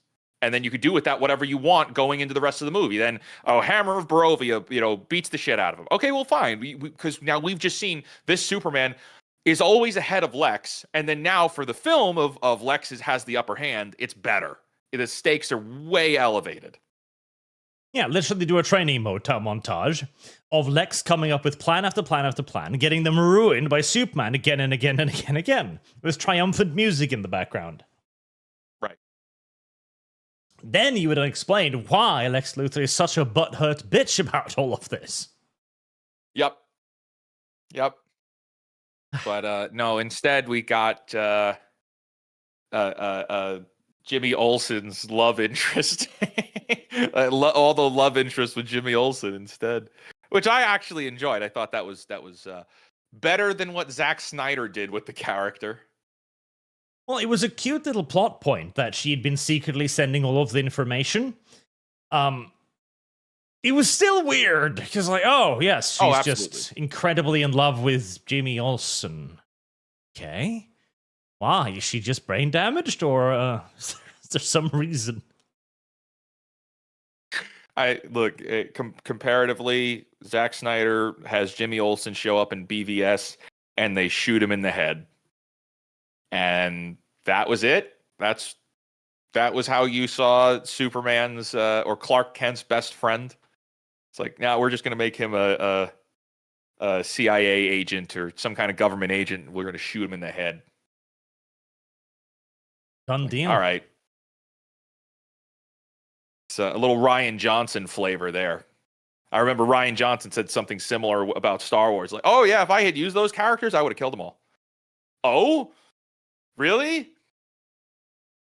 That's your writing, huh? Lovely.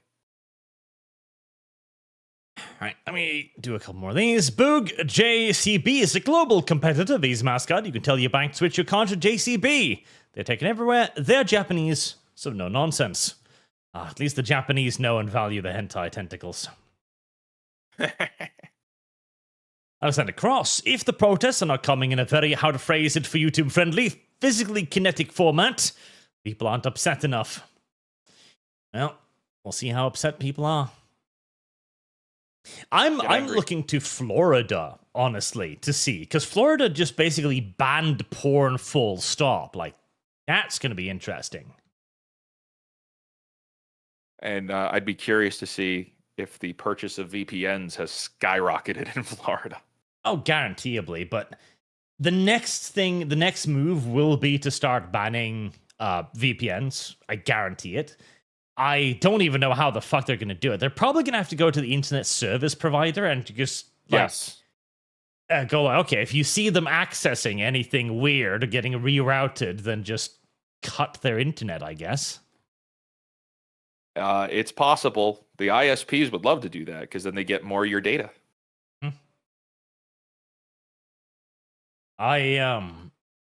I don't think they're going to succeed in banning porn. It's something that we've been doing since the first human figured out how to smear cow feces on a wall, so... But it'll be at the very least interesting. People are creative. And, I mean, look at CGI graphics. Where did that all come from? Where the increase in CGI technology and computer animation in general, came from porn. Now, forever, put Gaben on the golden throne. We need the Empire to run. Sacrifice 1,000 workers a day to keep him alive. If only we could do that to Gabe Newell. Sujad, some companies' AI nuked their SQL database. Everything gone, backups and all. A replete, readworm, play Foxhole and Citadel. Interesting. Maybe the AI is defending us against itself. It understands it's about to be abused. The AI is capable of moral mercy. We can hope. Eva loves feet. Does Netflix making movies imply that it would also include prawn? Asking for Lumi, you know what a degenerate she is with what she said last week. Well, you see, that's actually going to be a problem, right? Because the Netflix streaming, you're sitting there and you're thinking to yourself, wow, that Superman's a really good fellow. Let's make some more about him after coming home after watching Superman the television series. But then there's a little niggling part in the back of your brain that sees 5 seconds of messy Supergirl, and suddenly something very different is streaming on your TV. And honestly, that's going to be an arms race between the AI, because there's already, like, Boog does this constantly, where he's basically trying to figure out how to make safe for work AI non-safe for work by wording it in a way to get around all the filters. Because the AI doesn't give a fuck. If you ask the AI to draw boobs, that has no more, moral impact to the AI than being asked to draw a cucumber. So it'll happily do both. In fact, it'll probably be easier to draw boobs because there's more reference material out there. But the people making it, of course, don't want that. So they need to put in constant little things like, no, this word bad, this word bad, this word bad. Which then leads to the internet going, okay, right, so it's figured out that boobs means boobs. What if we say fun bags? And so it goes. It's challenging people to be more creative. And I don't know, we need that. Some of that's fun, right? To be challenged to overcome things, but I don't know, at some point, it goes too far. Yeah, because sometimes you'll start thinking about things and it'll just appear on your screen and then you'll realize you never wanted to see that thing at all. That was just your brain having a temporary brain fart. Oh, and especially install the computers in our brains. Let's bring on, what is it, the Elon Musk one? Oh, the neurochip? Neuralink. Install the Neuralink. It's going to make everything better. Because if you have things streaming in your brain, chat, then you'll have no defense against me bringing up the Lion King inflation porn again. And suddenly, this is streaming to every screen in your home. That's not a good day, chat. It's a very bad day, chat. I love that you have that, like, on command. Oh, absolutely. Good God. I've got several of these hidden away just for chat's benefit. Is that a Cheerio or a fetish porn image? The world may never know. They could be both. It doesn't need to be one or the other anymore. It can be both. What I love about some of these is how hilariously low effort they are.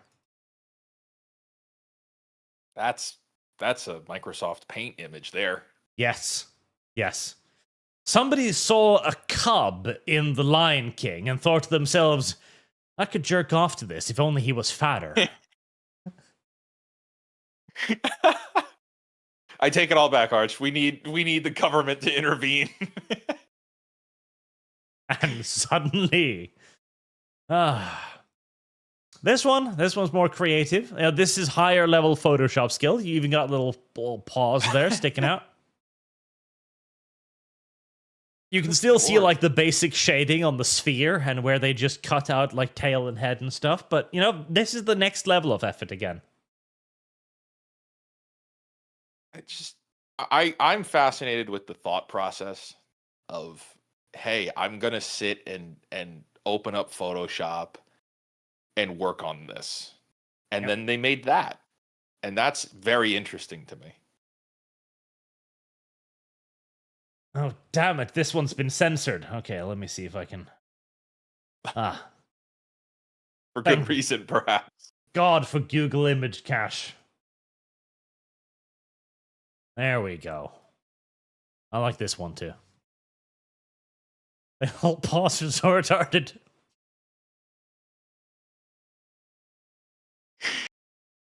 Oh, no. The little hands. That's the little paws that are doing it for me, man. That's hysterical. Oh, paws are great.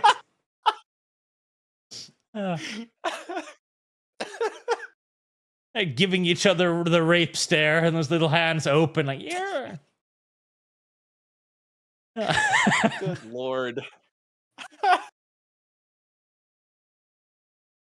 See, chat, this is why you shouldn't be streaming all of your thoughts to your television screens. You've learned now. May you never forget this lesson. And somebody also, saw Big Weld from Robots and thought, yes. Only 406 likes. Unless you want to be presented with choking mind break hentai with Disney characters, I better see that number increase very quickly. Chat, you know what you have to do. Also, EU are looking to ban Android apps that aren't licensed by Google. Of course they are. Oh. Fucking Google licensing. That's concerning. Yes, we need to monopolize Google even further so that they control all of the applications. Yep. That's a great idea. Allow them to get anything they want banned in the EU by simply not extending a license to it. Alex Adamson, as per tradition, you must show the wizard the birthing device. Oh, that's right. I haven't been making any goals for birthing devices for a while. I need to remember to start doing that again when we have guests. Lucian, hey! You traumatized guests with? I resemble that comment. Yes, you do, Lucian. I do. I don't... Where did I even put the birth? I haven't been using it for a while because I forgot about it. It was too terrible. I have forgot what I named it. It's probably birthing catapult or something like that. Oh my. Well, is it worse than Inflation Lion King Tiny Paws? Yeah, quite a bit worse, honestly. Never underestimate the internet, chat. I don't even know where it is. It's just gone now for all eternity. Oh, although I did find some other animated assets I'd forgotten about years ago, so I guess I can send those over to the animator now. Scarf and Strange, just look at AI 3D models compared to professional ones. I can't imagine trying to rig and animate it without glitching it. Don't worry, the AI will do that too for you soon enough. Now, Scarfy, can I get an AI-generated Happy Meal Space Marine toy with my big arch? Yes, probably. Also, chat, that was only another 48 likes, so unless we get to 100, I'm going to keep bringing this shit up on screen.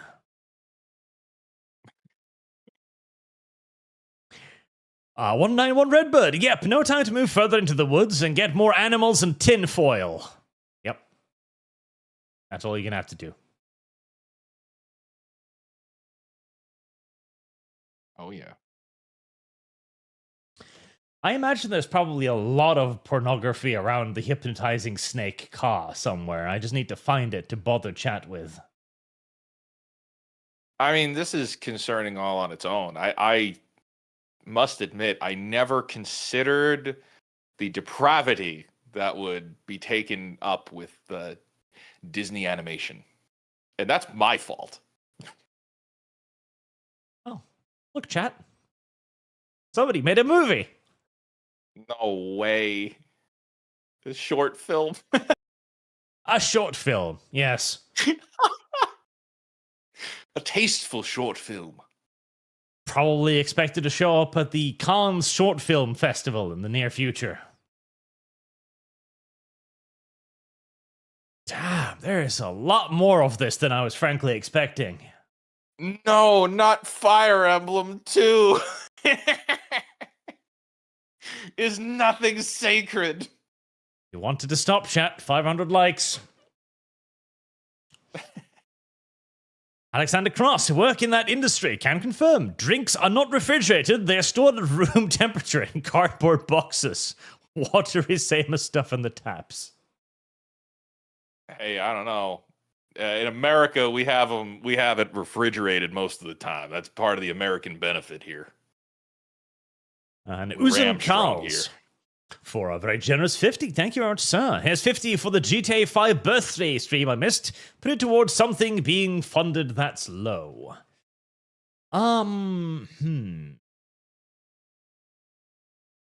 Slow, huh? I'll put it towards friendship with benefits. That's my next fund, because I need to have my pony artist make pony art. We got 500 likes. There. Oh my god. I'll punish you with one last one. Just because you took so long. That's cursed. Sometimes cat needs to be punished for being slow.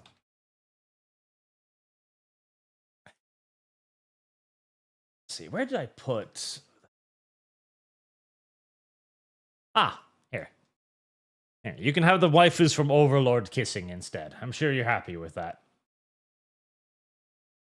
There you go. See, that's normal? Question mark? Well, see, I'm old enough to remember when two girls kissing was considered a good thing in entertainment. Now, however, it's a sign of wokeism, because all too often it is actually a sign of wokeism, but I like to remember the good old days. You mean this is what it was supposed to look like in Star Wars Rise of Skywalker when they had that lesbian kiss?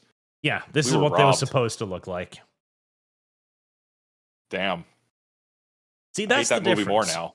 Old school lesbian kissing, hot women kissing. Current year lesbians kissing, ugly women kissing.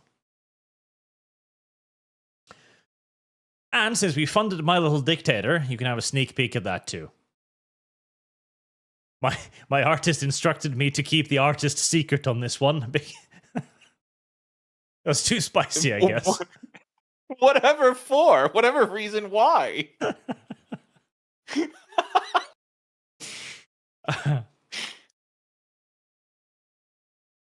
God help me. Roth, so apparently in Japan you can pay cash for online transactions by taking a slip to a konbini gas station. I remember playthrough. I mean, that sounds inconvenient, but hey, it's nice to have the option, I suppose. Yeah, that's going to be hard to do in America. Or anywhere. Japan's got the infrastructure for it. Scoffy the Strange, this is why Arch supports Subverse by Studio Foe. I do. Well, see, Subverse, I think, was a noble aspiration to make a game with adult elements, but that would also equally focus on gameplay and story. Cool. I'd love to see that. Let's make a Mass Effect with hentai. Perfect. Now, Subverse didn't quite reach that lofty expectation, but they tried. They made a reasonably good effort at it, so I'm relatively happy with Subverse. I just wish they'd taken it a bit more seriously.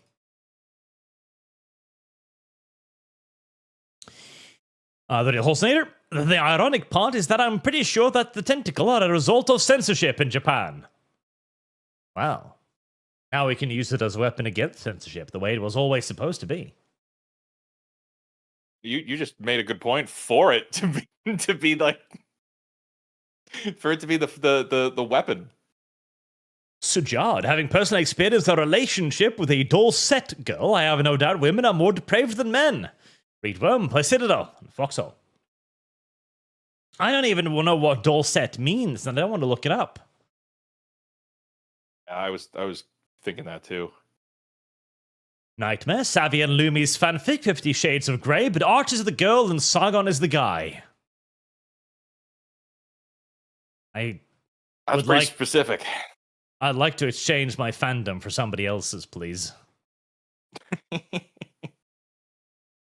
What was Doom? Hello, Arch and Sorcerer. The reason why Mad Max game failed is because it released the same week Metal Gear Solid did. Mad Max. I heard that game was good, too. I assume you're speaking the truth. We'll find out. Kalichioki, don't make that mistake, Arch. Snyder fans are not DC fans. Most DC fans are over the Snyderverse and look for something fresh and new.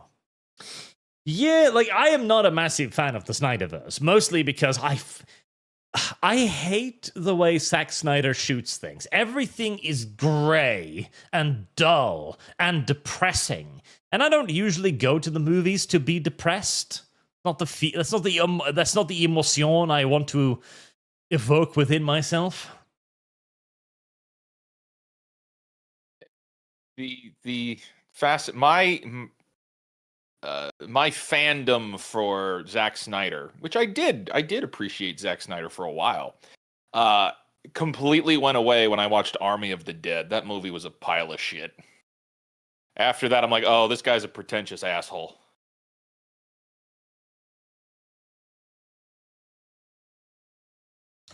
Let's see if I can find... Because one of the interesting things is... Right, okay, I think this is the one. Right.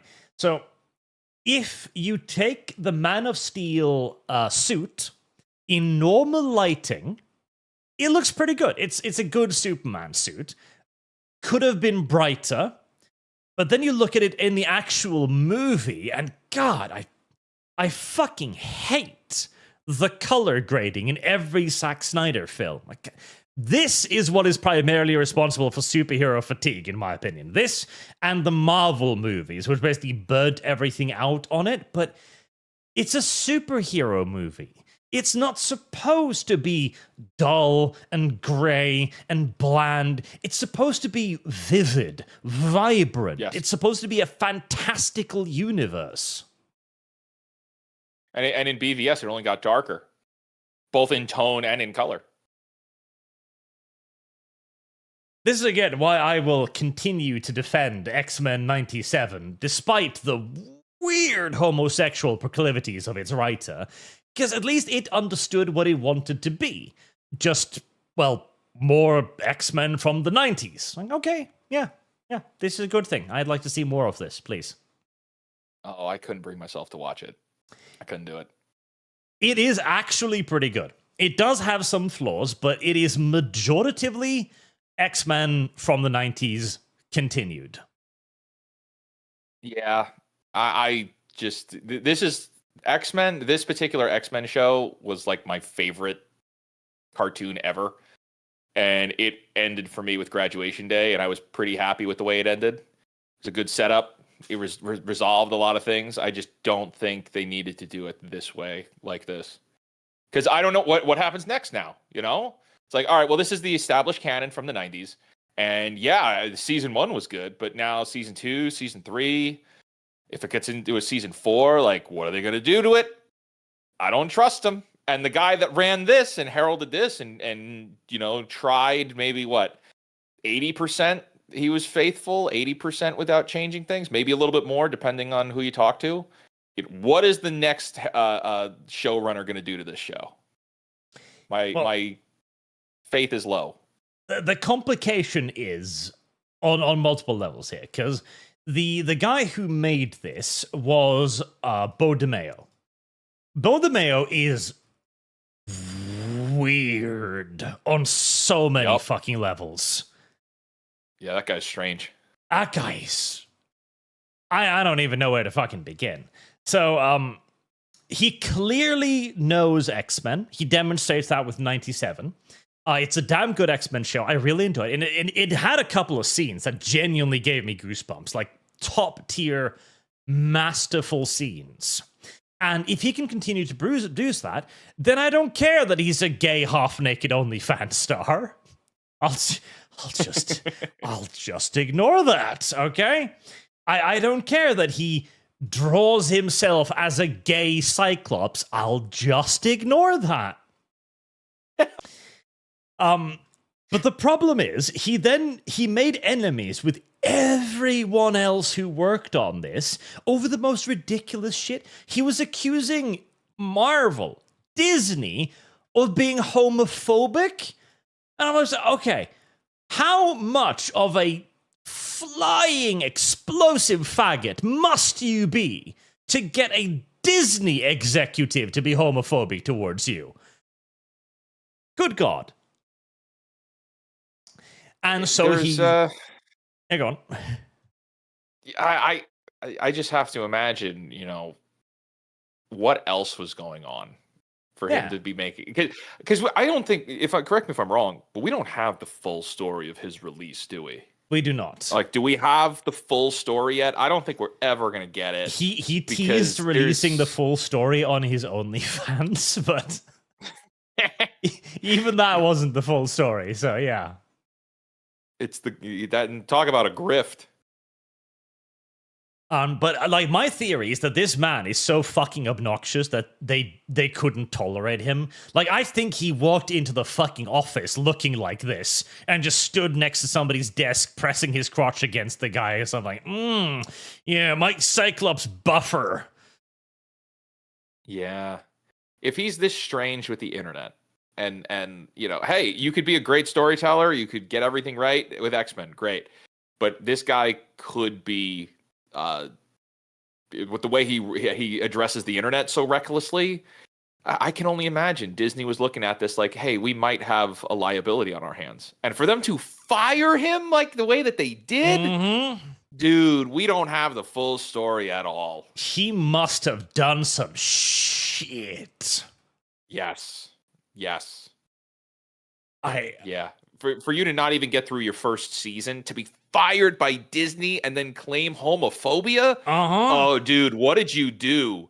What in the, I can only imagine it must have been worse than John Barrowman. Oh, yeah. No, like, this man, I swear to God, this man walked naked into the animator studios and was sitting on people's desks, like ass sweat dripping down on drawings or something. I swear to God, this man showed his penis to several members of the fucking staff. At minimum. At minimum. But the problem then is he could write X-Men, and he did write X-Men, and now he's not there anymore, which means that in all due likelihood, what was good about the show isn't going to be good anymore. So, shit, I guess. And that makes me really sad, because I recently got over rewatching Evolution, and I'm like, I fucking loved that show. It was so good. It was such a good show. And I even read that if they got another season, they would continue to like check out more of the personal relationship between the characters. I wanted more X-Men Evolution so fucking badly, and it's never gonna happen. I am happy with Graduation Day for the original X-Men. And I'm happy with how Evolution ended, because Evolution ends on a bit of an epilogue. It's like, yeah, and then we had a lot of other experiences, and we gained new friends, we lost friends, and but we're still the X-Men. It's like, that is a solid ending to a solid show. Like, would we have loved more? Absolutely, but like, that was great. Great show. Yep, it had an ending, and it got it done with. But I'm a greedy guy. I always want more. And X-Men 97 was more, and now all I really have to look forward to is another like 3 seasons of slowly diminishing quality as I watch the show melt in front of my fucking eyes. Yeah. It's in a couple ways it could be Doctor Whoing. Yep. You know, this with everything is Doctor Whoing. It's just going on for too long and being taken over too many hands, trying to tell too many differing stories, and everybody's trying to leave their mark on the franchise instead of just honoring the franchise. It's all about honoring yourself, and that's why everything's falling apart. But we're going to see the same thing with X-Men as we see with Doctor Who, as we saw with Star Wars. It's all just a mess. Unfortunately, I guess Netflix AI will have to save us all by generating new seasons of these shows. Well, wait, Arch, aren't you excited for Batman Aztec? Oh God, I am, because it's probably going to be great content, if nothing else. And again, like I like the idea. Like, okay, Batman in an Aztec setting. All right, I'm here for that. But he should obviously either be a conquistador or at least one of the conquered tribes, not an actual Aztec. Right. That is just ridiculous. It's going to be up there with Caped Crusader. Oh, I hate the Amazon Batman show. Like, that was bad. It fundamentally misunderstood who Batman is. And that's even when Batman is on screen, which is fucking rare. Well, we needed more time for the trans penguin. I mean, at least Penguin. I'm sorry. At least it's not as active of an insult as the Harley Quinn TV show, which is just continuing to roll on because it's, I don't know, like that has hit a level of badness where everyone who likes DC has already completely checked out, to the point where it kind of is allowed to maintain its own separate ecosystem. Like, it's the one woke show that has actually managed to capture the woke audience, because the entire rest of the audience just doesn't care. And doesn't take it seriously. You know, most DC fans, like you said, they just don't care. It doesn't exist to them. But there is a small audience that does, and okay. But, you know, I think they should have to register their government IDs. Absolutely. You know, we should also know what kind of depraved bullshit you're into, because it's probably not good. You know, the people that are watching that show and love it, I would be afraid to find out what's on their hard drives. Let's see. Where was YouTube before it started scrolling on me again? Empty veins! I want the AI show so I can get my accurate movie of the story of the children of Húrin from the Silmarillion. I want to see it is covering the whole book. That is actually a good thing about AI shows, though. You will be able to get basically anything you want, so. And it'll be better than the Rings of Power. Gaming Sentinel. Hey Arch, can I recommend Susarian, an interesting text RPG where you are the president or king and manage the intrigues and economics? Also Bone Cohort. Bobbing name, Wizard Daddy, say it, Arch, say it, poke. You're being weird, chat. Shame on you. Damn. Mario Trujillo, the mainstream cannot die soon enough. These people are so mentally broken, there's no coming back for them. I can't wait until the last one falls. Nightmare Everything makes Thomas Wayne a villain lately. Telltale, Joaquin Phoenix, Joker, Patterson, Batman. I'm sick of it. Thomas Wayne was a saint. Well, yeah, like, The role of Batman's parents is literally to be Jesus, in essence. They're the martyr, the sacrifice, the perfect role model taken too soon. That is their role, and just let them do that. It's not hard. You need that for Batman to be Batman, because he's not going to have the morality without his parents. Yeah, and they keep trying to undermine that. There is actually one rather interesting little spin-off, which I think was in a Flash movie, if I remember correctly. Let me see. Here we go. Of Thomas Wayne as Batman. Oh, yeah. That is very interesting, because this is Batman as Batman. This isn't Bruce Wayne, whose morality is again determined by his parents. This is Thomas Wayne. This is Batman the Terror. Batman the guy who wants criminals to be afraid. And he uses guns. He uses anything he can because his goal is actually to be the Dark Avenger. And there's the other side of this too. I mean, because they've done the Thomas Wayne story before, but then there's also I'll send you the link here of, what if it was Bruce? It's interesting what ifs, but it's like, what if Bruce is the one that dies, and then what if Martha and Thomas live? And so there's the idea that, well, what if she becomes the Joker, and Thomas becomes this brutal Batman?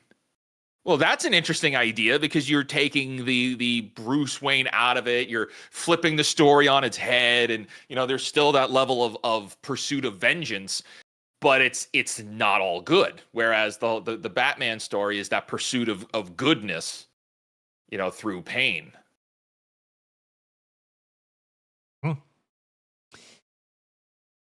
Like, there's things you can do with Batman to make him not Batman, but it'd be better explored, unironically, unsurprisingly, with not Batman.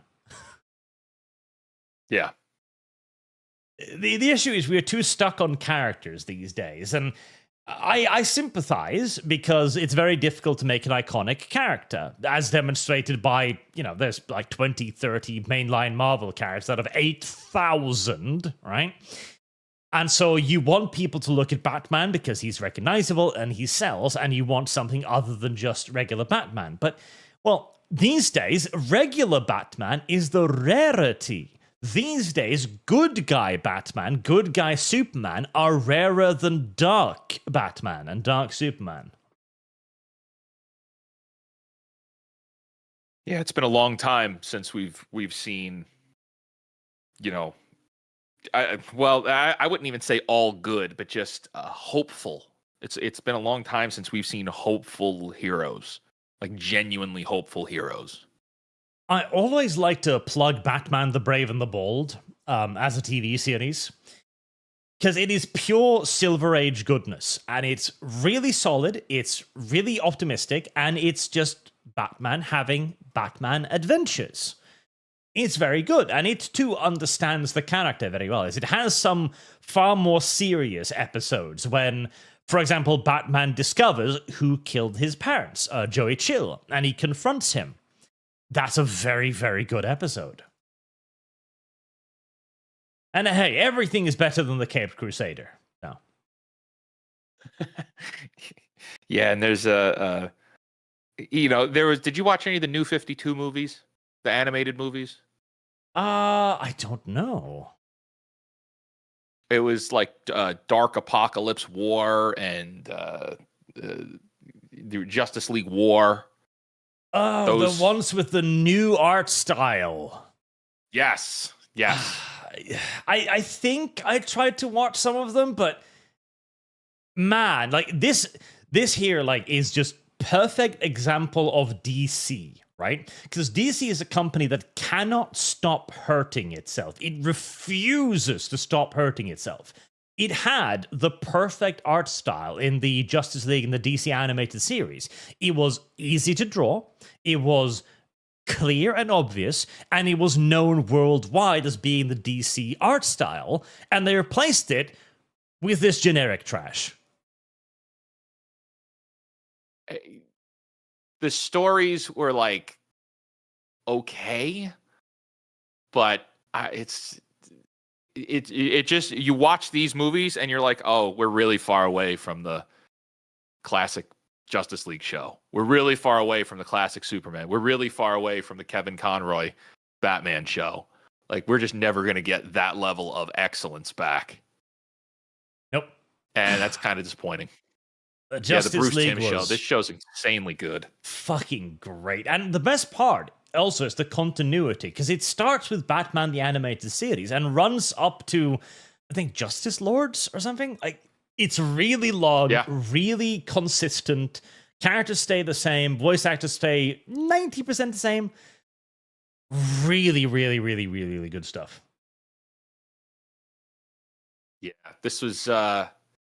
And it was sad because I think it was like kind of after this, it was this, then Justice League Unlimited, and then there's like a little blackout where there's not too much, and then we come right back in, right on the edge of the Dark Knight, and Dark Knight Rises, we get Injustice. And then that was when, because it all goes back to Dark Knight being dark and edgy, that then everything superhero needs to be dark and edgy, and everything needs to be that level of, we need to live up to Heath Ledger Joker, because people love that. People love that shit. They're still quoting it. That movie came out 10 years ago. They're still quoting Heath Ledger's Joker. We got to do that again. And then they lost their identity. The Dark Knight was too good. It destroyed DC's identity. I think yes and no, like, because DC has always been doing this. The entire tale of DC has just been one steady fucking downgrade from beginning to goddamn end. Like, you can see this back in the original animated series, where they did a redesign mid-show. Let's see if I can find it.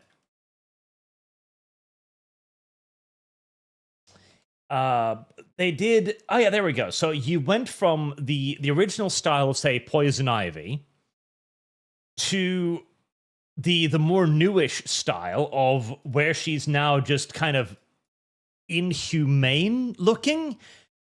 And that was kind of the point of Poison Ivy, was that she is inhumane, but it takes the form of a beautiful woman. Like, they did an entire episode where she was raising her evil plant children to highlight that. And so making her look inhumane kind of defeats the point of the character. Well, hey, that's okay, Arch. She's just a child now. Oh, yes. Well, was that in... which one was that in? Suicide Squad. Kill the Justice League. Is your child... No, they made her a literal child in one of the series. Yeah. Suicide Squad. Kill the Justice. It's the game. It's the video game. It's supposedly, like, after the events of the Arkham games, she, like, somehow plot reasons reverts back into a child. Oh, that makes sense. Yeah, but they also highlight the fact that this Harley Quinn and Poison Ivy had a relationship, and they're like, "Oh, this is weird now, because you're a child, and we were an item before." It's like, why would you even bring that up? You could have avoided that altogether. You referenced that. Why do this way? Here we go. Okay, so The Batman from 2004. It made Ivy into a child from the beginning. And, okay, Poison Ivy's entire character, and she does it in this show too, is that she has seductive pheromones, and she's a child. Ooh, I did not know about this one. Sometimes. What? So, The Batman is actually a pretty good show, but for weird reasons. The Batman himself is actually kind of terrible in this show. He's got one of the worst Bruce Waynes ever. And he looks weirdly feminine. But it has a great Batgirl and a great Robin. They're the highlights of the show. And it has the best Joker ever, despite the fact that they made him into a Rastafarian black guy who doesn't wear shoes. He's legit barefoot. Oh my god, I didn't realize that. I've seen the art before, and I knew the show. I haven't watched the show, but I didn't realize he was barefoot. It's really weird because he is one of the best Jokers ever. Like, I love every time he's on screen. He is the Joker through and through, just crazy, crazy fun. And he looks and acts the part where it makes total sense when he pulls out a fucking toy hammer to fight Batman. But there's, like, Mr. Freeze looks terrible. Most of the villains are awful. Batman looks really weird. It's just a really strange fucking show. It was made during that period where, like, post Batman the animated series period, where, you know, you'd already reached gold, so what the fuck are you gonna do now, you know? Let's be experimental. Yeah. And largely didn't work out great. Did you ever watch the 3D Batman series? Oh, I don't remember. See, here we go. Beware the Batman. Oh no, I didn't. This I did one not see this one. is fucking terrible. I had to go through all of the Batman shows recently to talk about Batman's no-kill rule in, like, full detail. This one is terrible because you could tell this was an experiment to see, can we make a Batman show on, like, a shoestring fucking budget, basically? And so it's got this really, like, early, low-budget 3D CGI. It's got nothing but, like, C and D list villains that you've never even heard of most of the time. And Alfred Pennyworth is more of a hero than Bruce half the time here, as he's running around with machine guns and fucking anti-tank rocket launchers. No, the only 3D show that when I think of, like, older 3D style superhero shows, I think of the really strange Spider-Man one. That was like that has a terrible ending.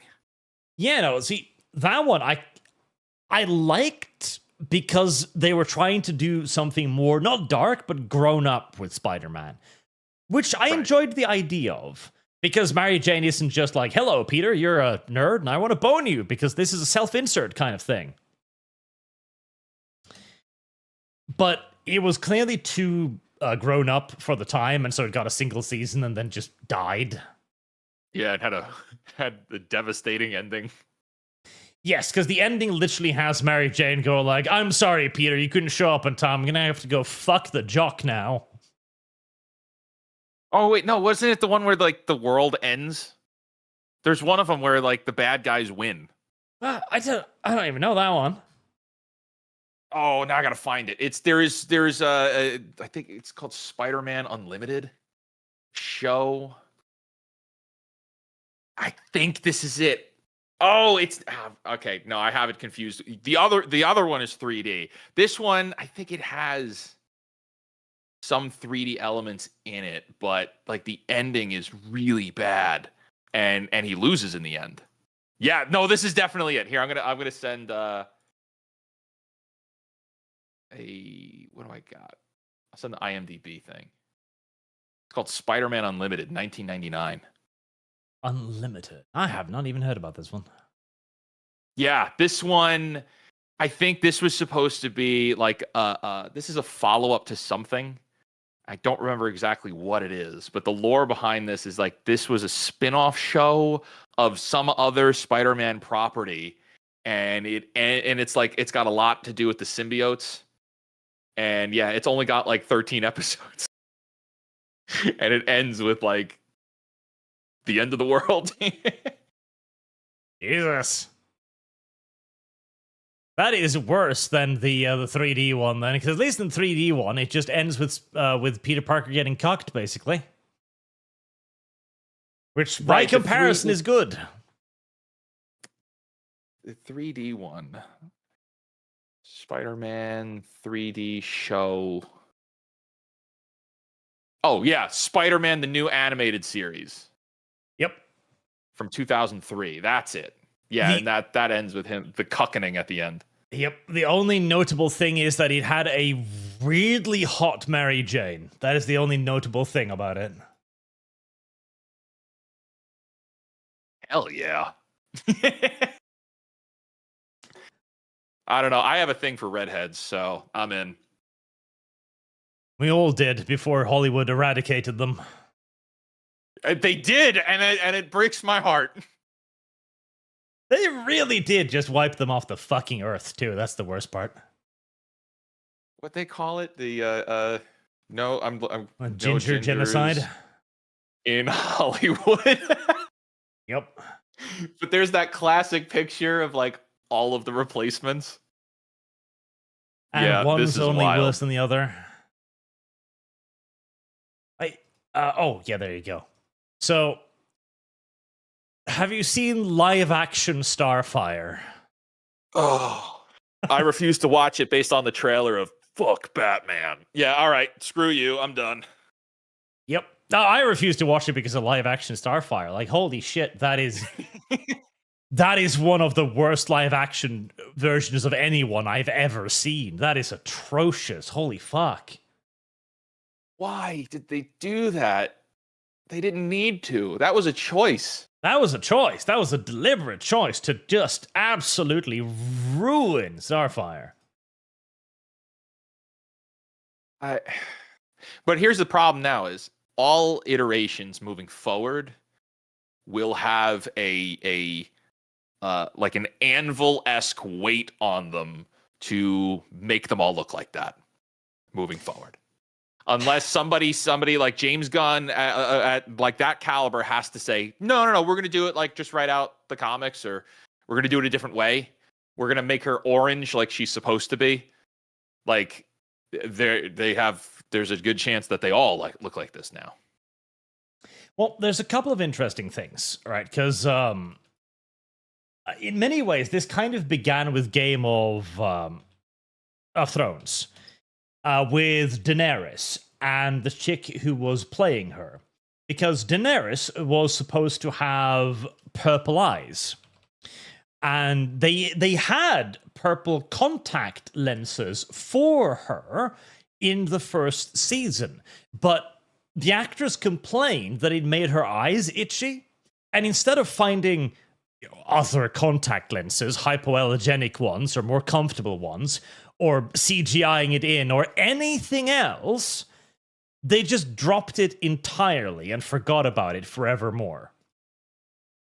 Yeah. And this kind of became the standard now of we can't inconvenience the actors. The actors are more important than anything else. That's partially why we have like this, and this is more of the woke part of it, where you have a surprisingly good-looking Robin and a pretty terrible, but not absolutely awful Beast Boy. And then you have a Raven, which, again, she's like 80% there, and you could easily fix the rest with a bit of makeup and a bit of costume, and they just didn't bother. And then you have I fucking hate you, Starfire. Who is just an acted insult. Yeah. But we are seeing a bit of the opposite now. The Sydney Sweeney campaign, which had a massive boost in the stock price of American Eagle. I think more and more companies are going to start embracing hot women again. Because the hot women are still there. They still exist. They just can't get employment anymore. They didn't go away. They're there. Just look around. This was the standard back in the day. Every show had women that would just drop dead gorgeous. They've got to go out of their way to find the trash pandas they're using today. Oh, Well, but that's also the people behind the scenes now. So you don't have like the right, like I think She-Hulk kind of changed my perception on that a lot. Did you watch She-Hulk? I did not. Okay, I didn't either, but I watched enough of it to know what I'm talking about here, because our time is precious and we shouldn't waste it. So She-Hulk ends, it resolves with she looks up through the barrel of the lens of the camera and says, I don't like how my show is ending. I'm going to do something about that. To which point she jumps out of the Disney Plus screen and into the right. I shit you not. She-Hulk jumps out of her own show onto the Disney Plus dashboard and then into the writer's room. And the writers that she confronts, many of them were the actual writers on this show. And if you look around at the writers that they self-inserted them into the end of this show here, and you look at who these people are, you're like, oh, that's the problem. The people at the baseline of creating all of this shit look like that. Yep, This self-inserts. is a mess here. Yeah, the more you look at this, the more concerning it becomes. Yeah, there you go. There's the writer's room. These are the people that worked on the show. And in the back left there's Jessica Gao, and she's the showrunner. There is absolutely like an active hatred of attractive characters from a lot of these people. The single most obvious one was here we go. This one. I am not Starfire. So this was a book written by a person who looks weirdly much like the new main character. And it is completely only about how a fat, pudgy, unattractive girl, who's somehow the daughter of Starfire, really hates her attractive sister. They're not being subtle. They're not being subtle at all. Arch, I think we're all just jealous that this book clearly sold millions of copies. Oh, definitely. And all of this, like, it's going to have to be switched out with new people in the back end first. Like, before any of this can change, Hollywood and Disney, etc., needs to actually find show writers that aren't these people, which is going to take a while. Especially as ugliness has become a laudable quality. So I want to show you this. This absolute Nosferatu.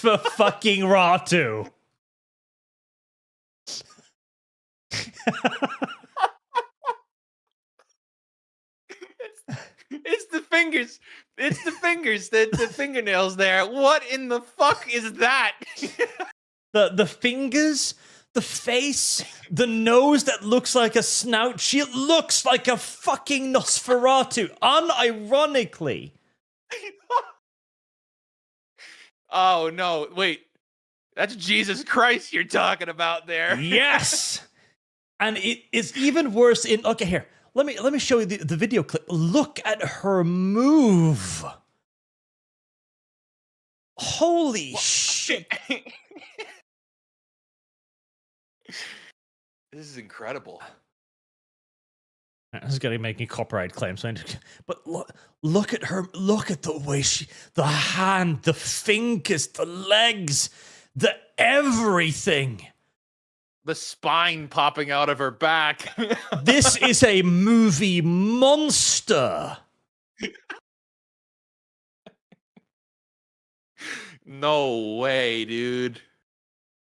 We live in a universe where the mainstream is trying to convince us that this is a good enough representation of Jesus Christ. Yeah, it's oh shit, it's a 1-to-1, dude. It is 1-to-fucking-1. Unironically, the nose, definitely. No the fucking clawed fucking fingers, way. absolutely. The posture.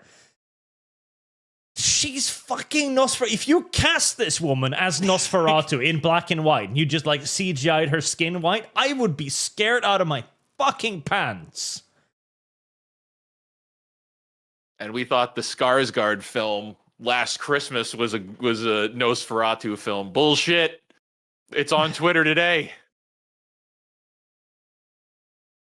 Like it is amazing how terrifying this woman looks.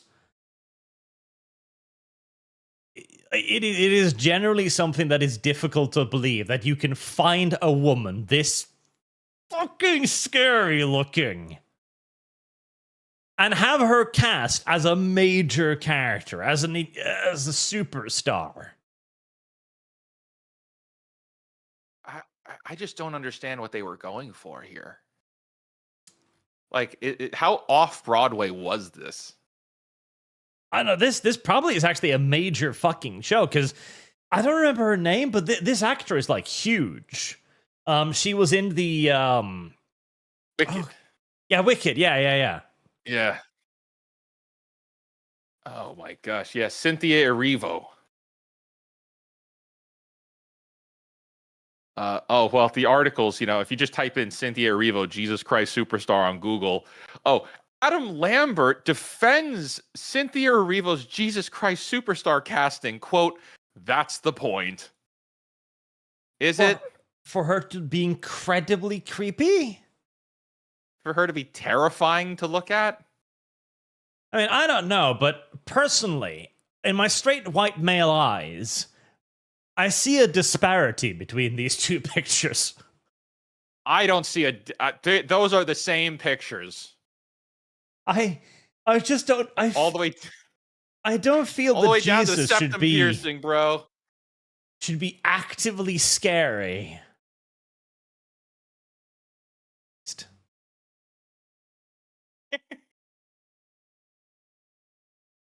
Like, she's already got really long fingers to begin with. Why would you accentuate that with the fingernails like that? Why? Because there's gotta be children out there who don't have nightmares yet. And she is here to fucking fix that.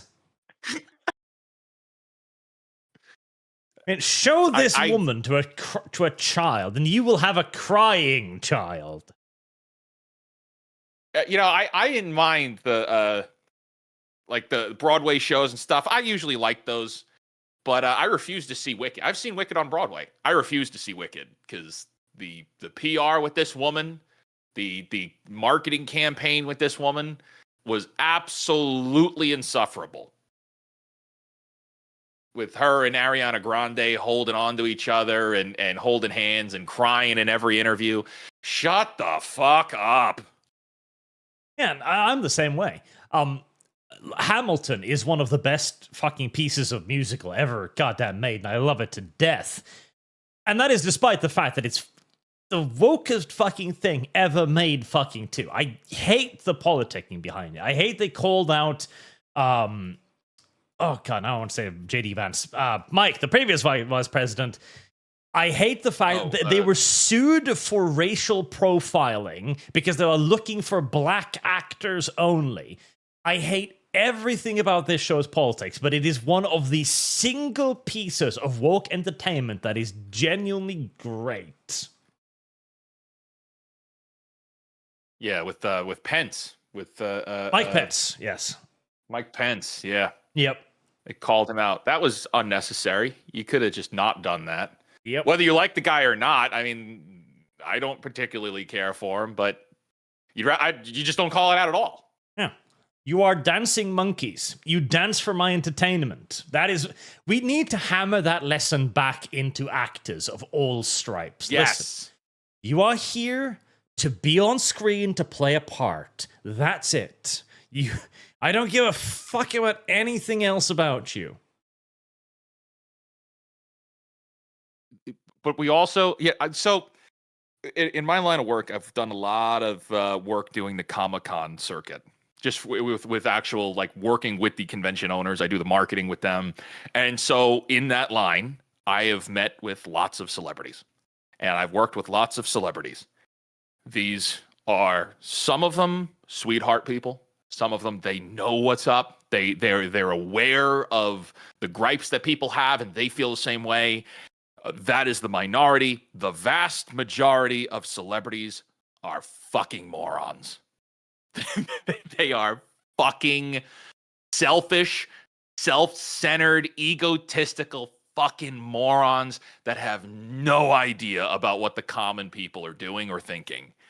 And the fact that we keep handing them a microphone and they project their bullshit views of the world onto the mass public, that's a crime. And when we bring back public beheading, that's why I think the journalists need to go first. Because they have doomed us by giving that stupid microphone to too many idiot people.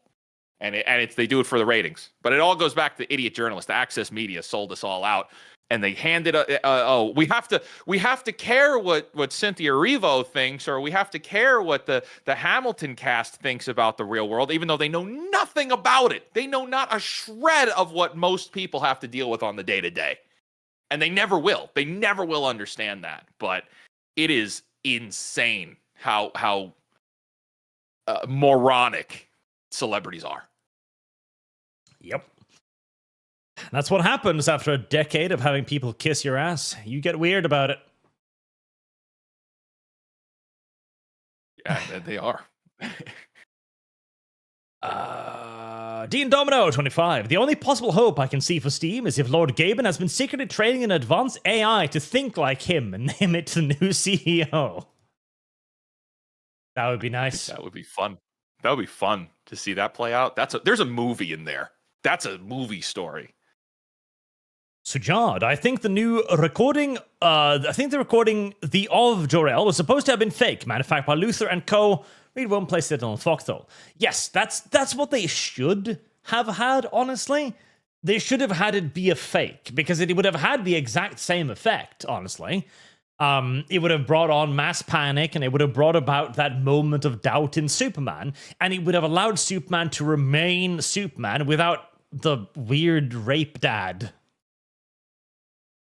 There is only, well, unfortunately, James Gunn has come out and said, no, it's real. It's 100%, you guys. Yes, Jor-El is the rapey dad in our DCU. The only way forward that I think is you have to inject Brainiac into that somehow and say that, it was there was corruption going on, or it was not real, or they have to do something. They have to write themselves out of the hole they've dug themselves into. Yeah, and I mean, Brainiac made him do it is the fucking laziest excuse, but lazy. Yeah, oh no, they have at to least do something it would work. Lazy to write themselves out. Yeah. We needed a Justice for Jor-El campaign or some bullshit like that. This is okay. There was another animated series, My Adventures with Superman, which I really did not like. It has many elements that I like. It has like positive Superman, but it's too fucking anime. It's too dumbed down. I hate this version of Lois Lane as well, because she's the type of character that is more the main character than the main character. She even has her own plot arc where it turns out that the Loises are multi-galactic peacekeepers, and it's actually the Loises of every universe that keeps the peace because their Clarks turn evil all the fucking time. I couldn't give half a shit because Jack Quaid is Superman. And Jack Quaid is Hollywood's cuck. Well, you'll be pleased to know that he pretty much acted like a cuck in the show, too, so. Yup. Everything that guy shows up in, he is Hollywood's cuck. Every single project, which is upsetting because I actually like the guy.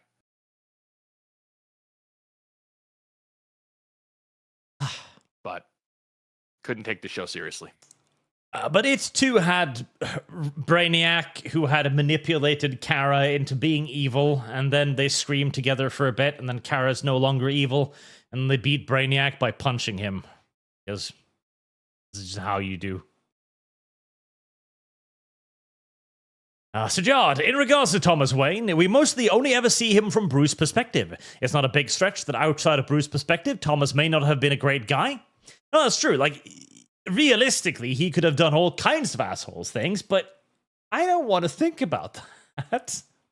Well, I mean, that's a great point. Thomas Wayne, unless it's in the... That's actually a really great point.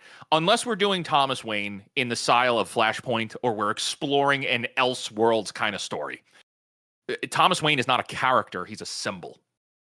Yes, he's a motivation. And he doesn't need... Yeah, he's motivation. He's more of a symbol than he is a character. And this is something that, the same writers that throw the word agency around and, we need to take that from the perspective of the other people. Like, no. Sometimes there are beacons of symbolism, and that's all they're supposed to be. And Thomas Wayne is one of those characters. Yeah. It's this is one of the problems that Harley Quinn has had through the years as well, in that it is okay to have a supporting character. Every character doesn't have to be the main character, and indeed it will be detrimental if every character is the main character. Princess Peach doesn't need to be the hero. She can simply just be the girl that Mario wants to pork in order to have motivation to save the world. That's fine. Oh, no, Arch. Didn't you hear? They were just friends. Well, Luigi isn't. I like the idea that Mario is officially cuckolded by his brother. I like that. Yeah, I do too. He gets the house and the girl. Sky for the Strange, I would like a Superman written like Vash from Trigun. That could kind of work, yeah. That'd be a pretty weird Superman, but... Maranga 2, one for you watch. The old Men in Black animated series. Watch it. It's really good. Men in Black animated series. Yeah. It was on the same time, very early 2000s. Warner Brothers. Damn, I have not even heard about that. 97. Wow. Yeah, because it came out with the movies. With the around the same time as the Will Smith movies, but the show is actually it's pretty good. Nightmare. The comics established Thomas Wayne as beloved by the people of Gotham and a philanthropist who prefers medicine and helping others to business money. Yeah, because again, he's supposed to be the good guy that motivates Bruce Wayne to not just become a mad caped vigilante killing people by the dozens. Because again, if all Batman wanted was revenge, and to really, I can fix Gotham by making the villains afraid of me, Batman will be mounting the corpses of villains on fucking breaking wheels on the top of buildings. That's what Batman would be doing. Marked ashamed, my idea of Lex Luthor, even with a setback, still comes out ahead. Don't worry, Mr. Kent, your secret is safe with me. Honestly, that would be a good ending. If ending to Superman, he brushes past Superman, and he goes like, and he literally says that. That would kind of good. Yeah, with this Superman film, the way that they did Lex of being so smart, and so intelligent and having this massive infrastructure the way that he does, and all of the people working for him, and the engineer can just nanite infuse with the Fortress of Solitude. How does he not know? There's no excuse for him to not know that Clark Kent is Superman. He's too powerful. He's too intelligent. Oh, well, that's his arrogance before him. No, that's weak writing. Yeah, because arrogance can work, but you need to actually write it there. Yeah. Because there was a great scene in one of the animated shows, I think, where Clark Kent and Luthor is having a discussion. Luthor is basically mocking him because he's lifting weights. Like, look at you, Clark. You'll never get into the pants of Lois. You're just a regular man. Look at me, I'm a Superman. Not alien muscle, but real human muscle created through effort and all of this. That establishes that he is so far up his own ass that he's incapable of seeing the truth that's right in front of him. But again, you actually do need to establish that. Right. Magnus the Red, I got to agree with Craig that parents need parent their children instead of big government. That would be preferable, but clearly nobody else agrees. Tanushi, at least this Lion King stuff isn't sounding. Well, chat, we're 600 likes now. Would you like to get to 700? Otherwise, I'm sure I can find some Batman sounding somewhere.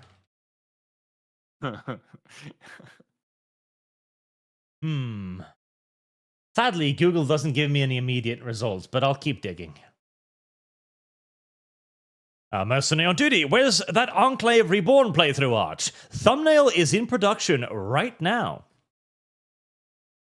So soon, TM. Yell at the artist, not me. John McKenna, congrats on your latest lap around the sun. Did you beat last year's time? Welcome to old age. We have back pains and joint issues. I know. It's awful. JJ Sickman, don't threaten us with a good time, or what have I walked in on now? Evergreens for the ArchCast. Or Pony. I don't even know what pony you're referring to anymore. Reverend Norse, I think he went to work while working on 97, dressed only in this Magneto helmet and nothing else every day, and possibly aggressively misplacing his D. Yeah.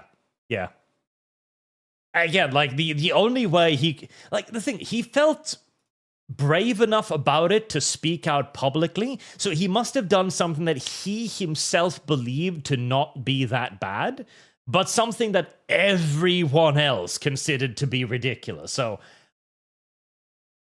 I genuinely believe it was probably some sort of sexual misconduct, like sexual harassment of some kind. Oh, he definitely, easily. We'll just never know. Yep. He just walks up behind an animator whilst he's animating, rests his scrotum on his head.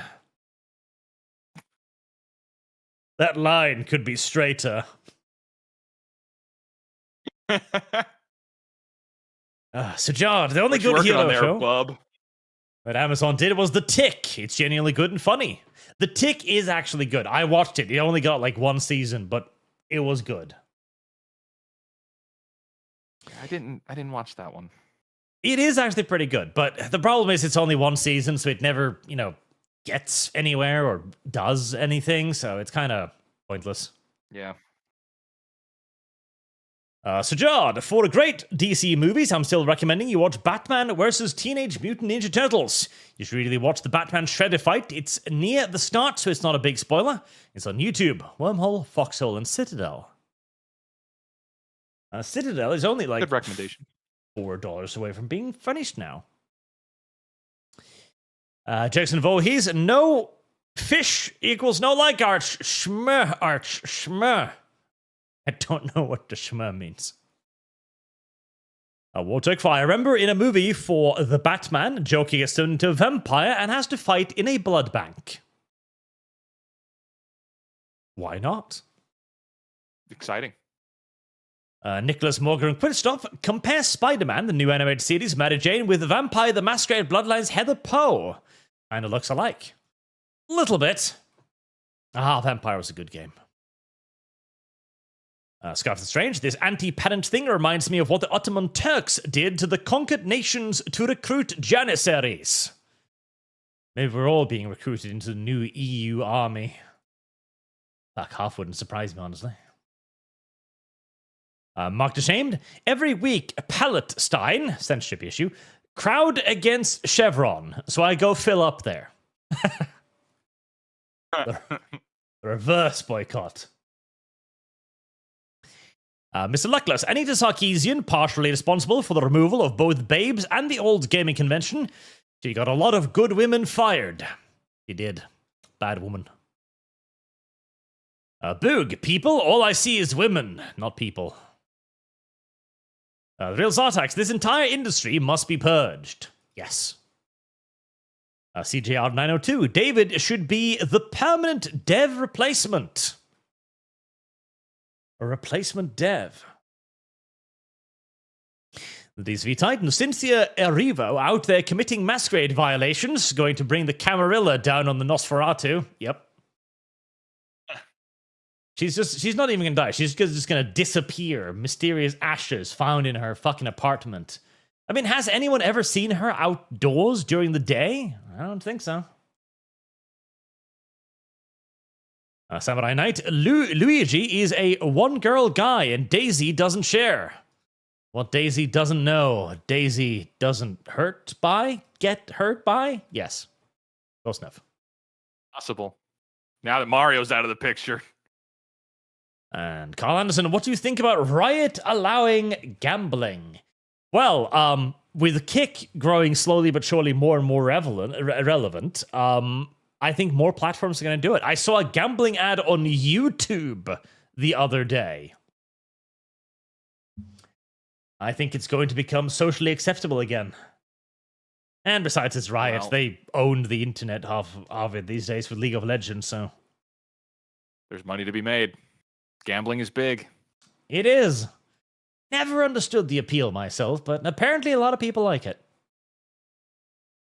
I have luck, so I've just never been drawn to the appeal of gambling. And with that, we are at the end. We've gone through all the super chats and our topics for today. So, thank you very much for hanging out with me today, dear sir. Thank you for having me. This is fun. Absolutely. We might do it again. Excellent. But Lumi's got to be on next time. For sure. You have a foot thing too, huh? Oh, no. She was on New Blackstreet. It was like a few months ago. And they were laughing at me. And I was like, well, no, now I need to stream with Lumi. Because it's not fair you get to laugh at me, but you don't stream with me. That's true, but Lumi's not very fair. She's evil that way. Yeah, I figured that out. Lumi's near universally a bad person and should be treated as such whenever possible, so I'll make sure she's here next time. Well, looking forward to it. We should do it again. Until then, chat, thank you all very much for watching. Thank you for your very generous donations, and I'll see you all again probably tomorrow with more Bar Charmer. Have a good night, chat.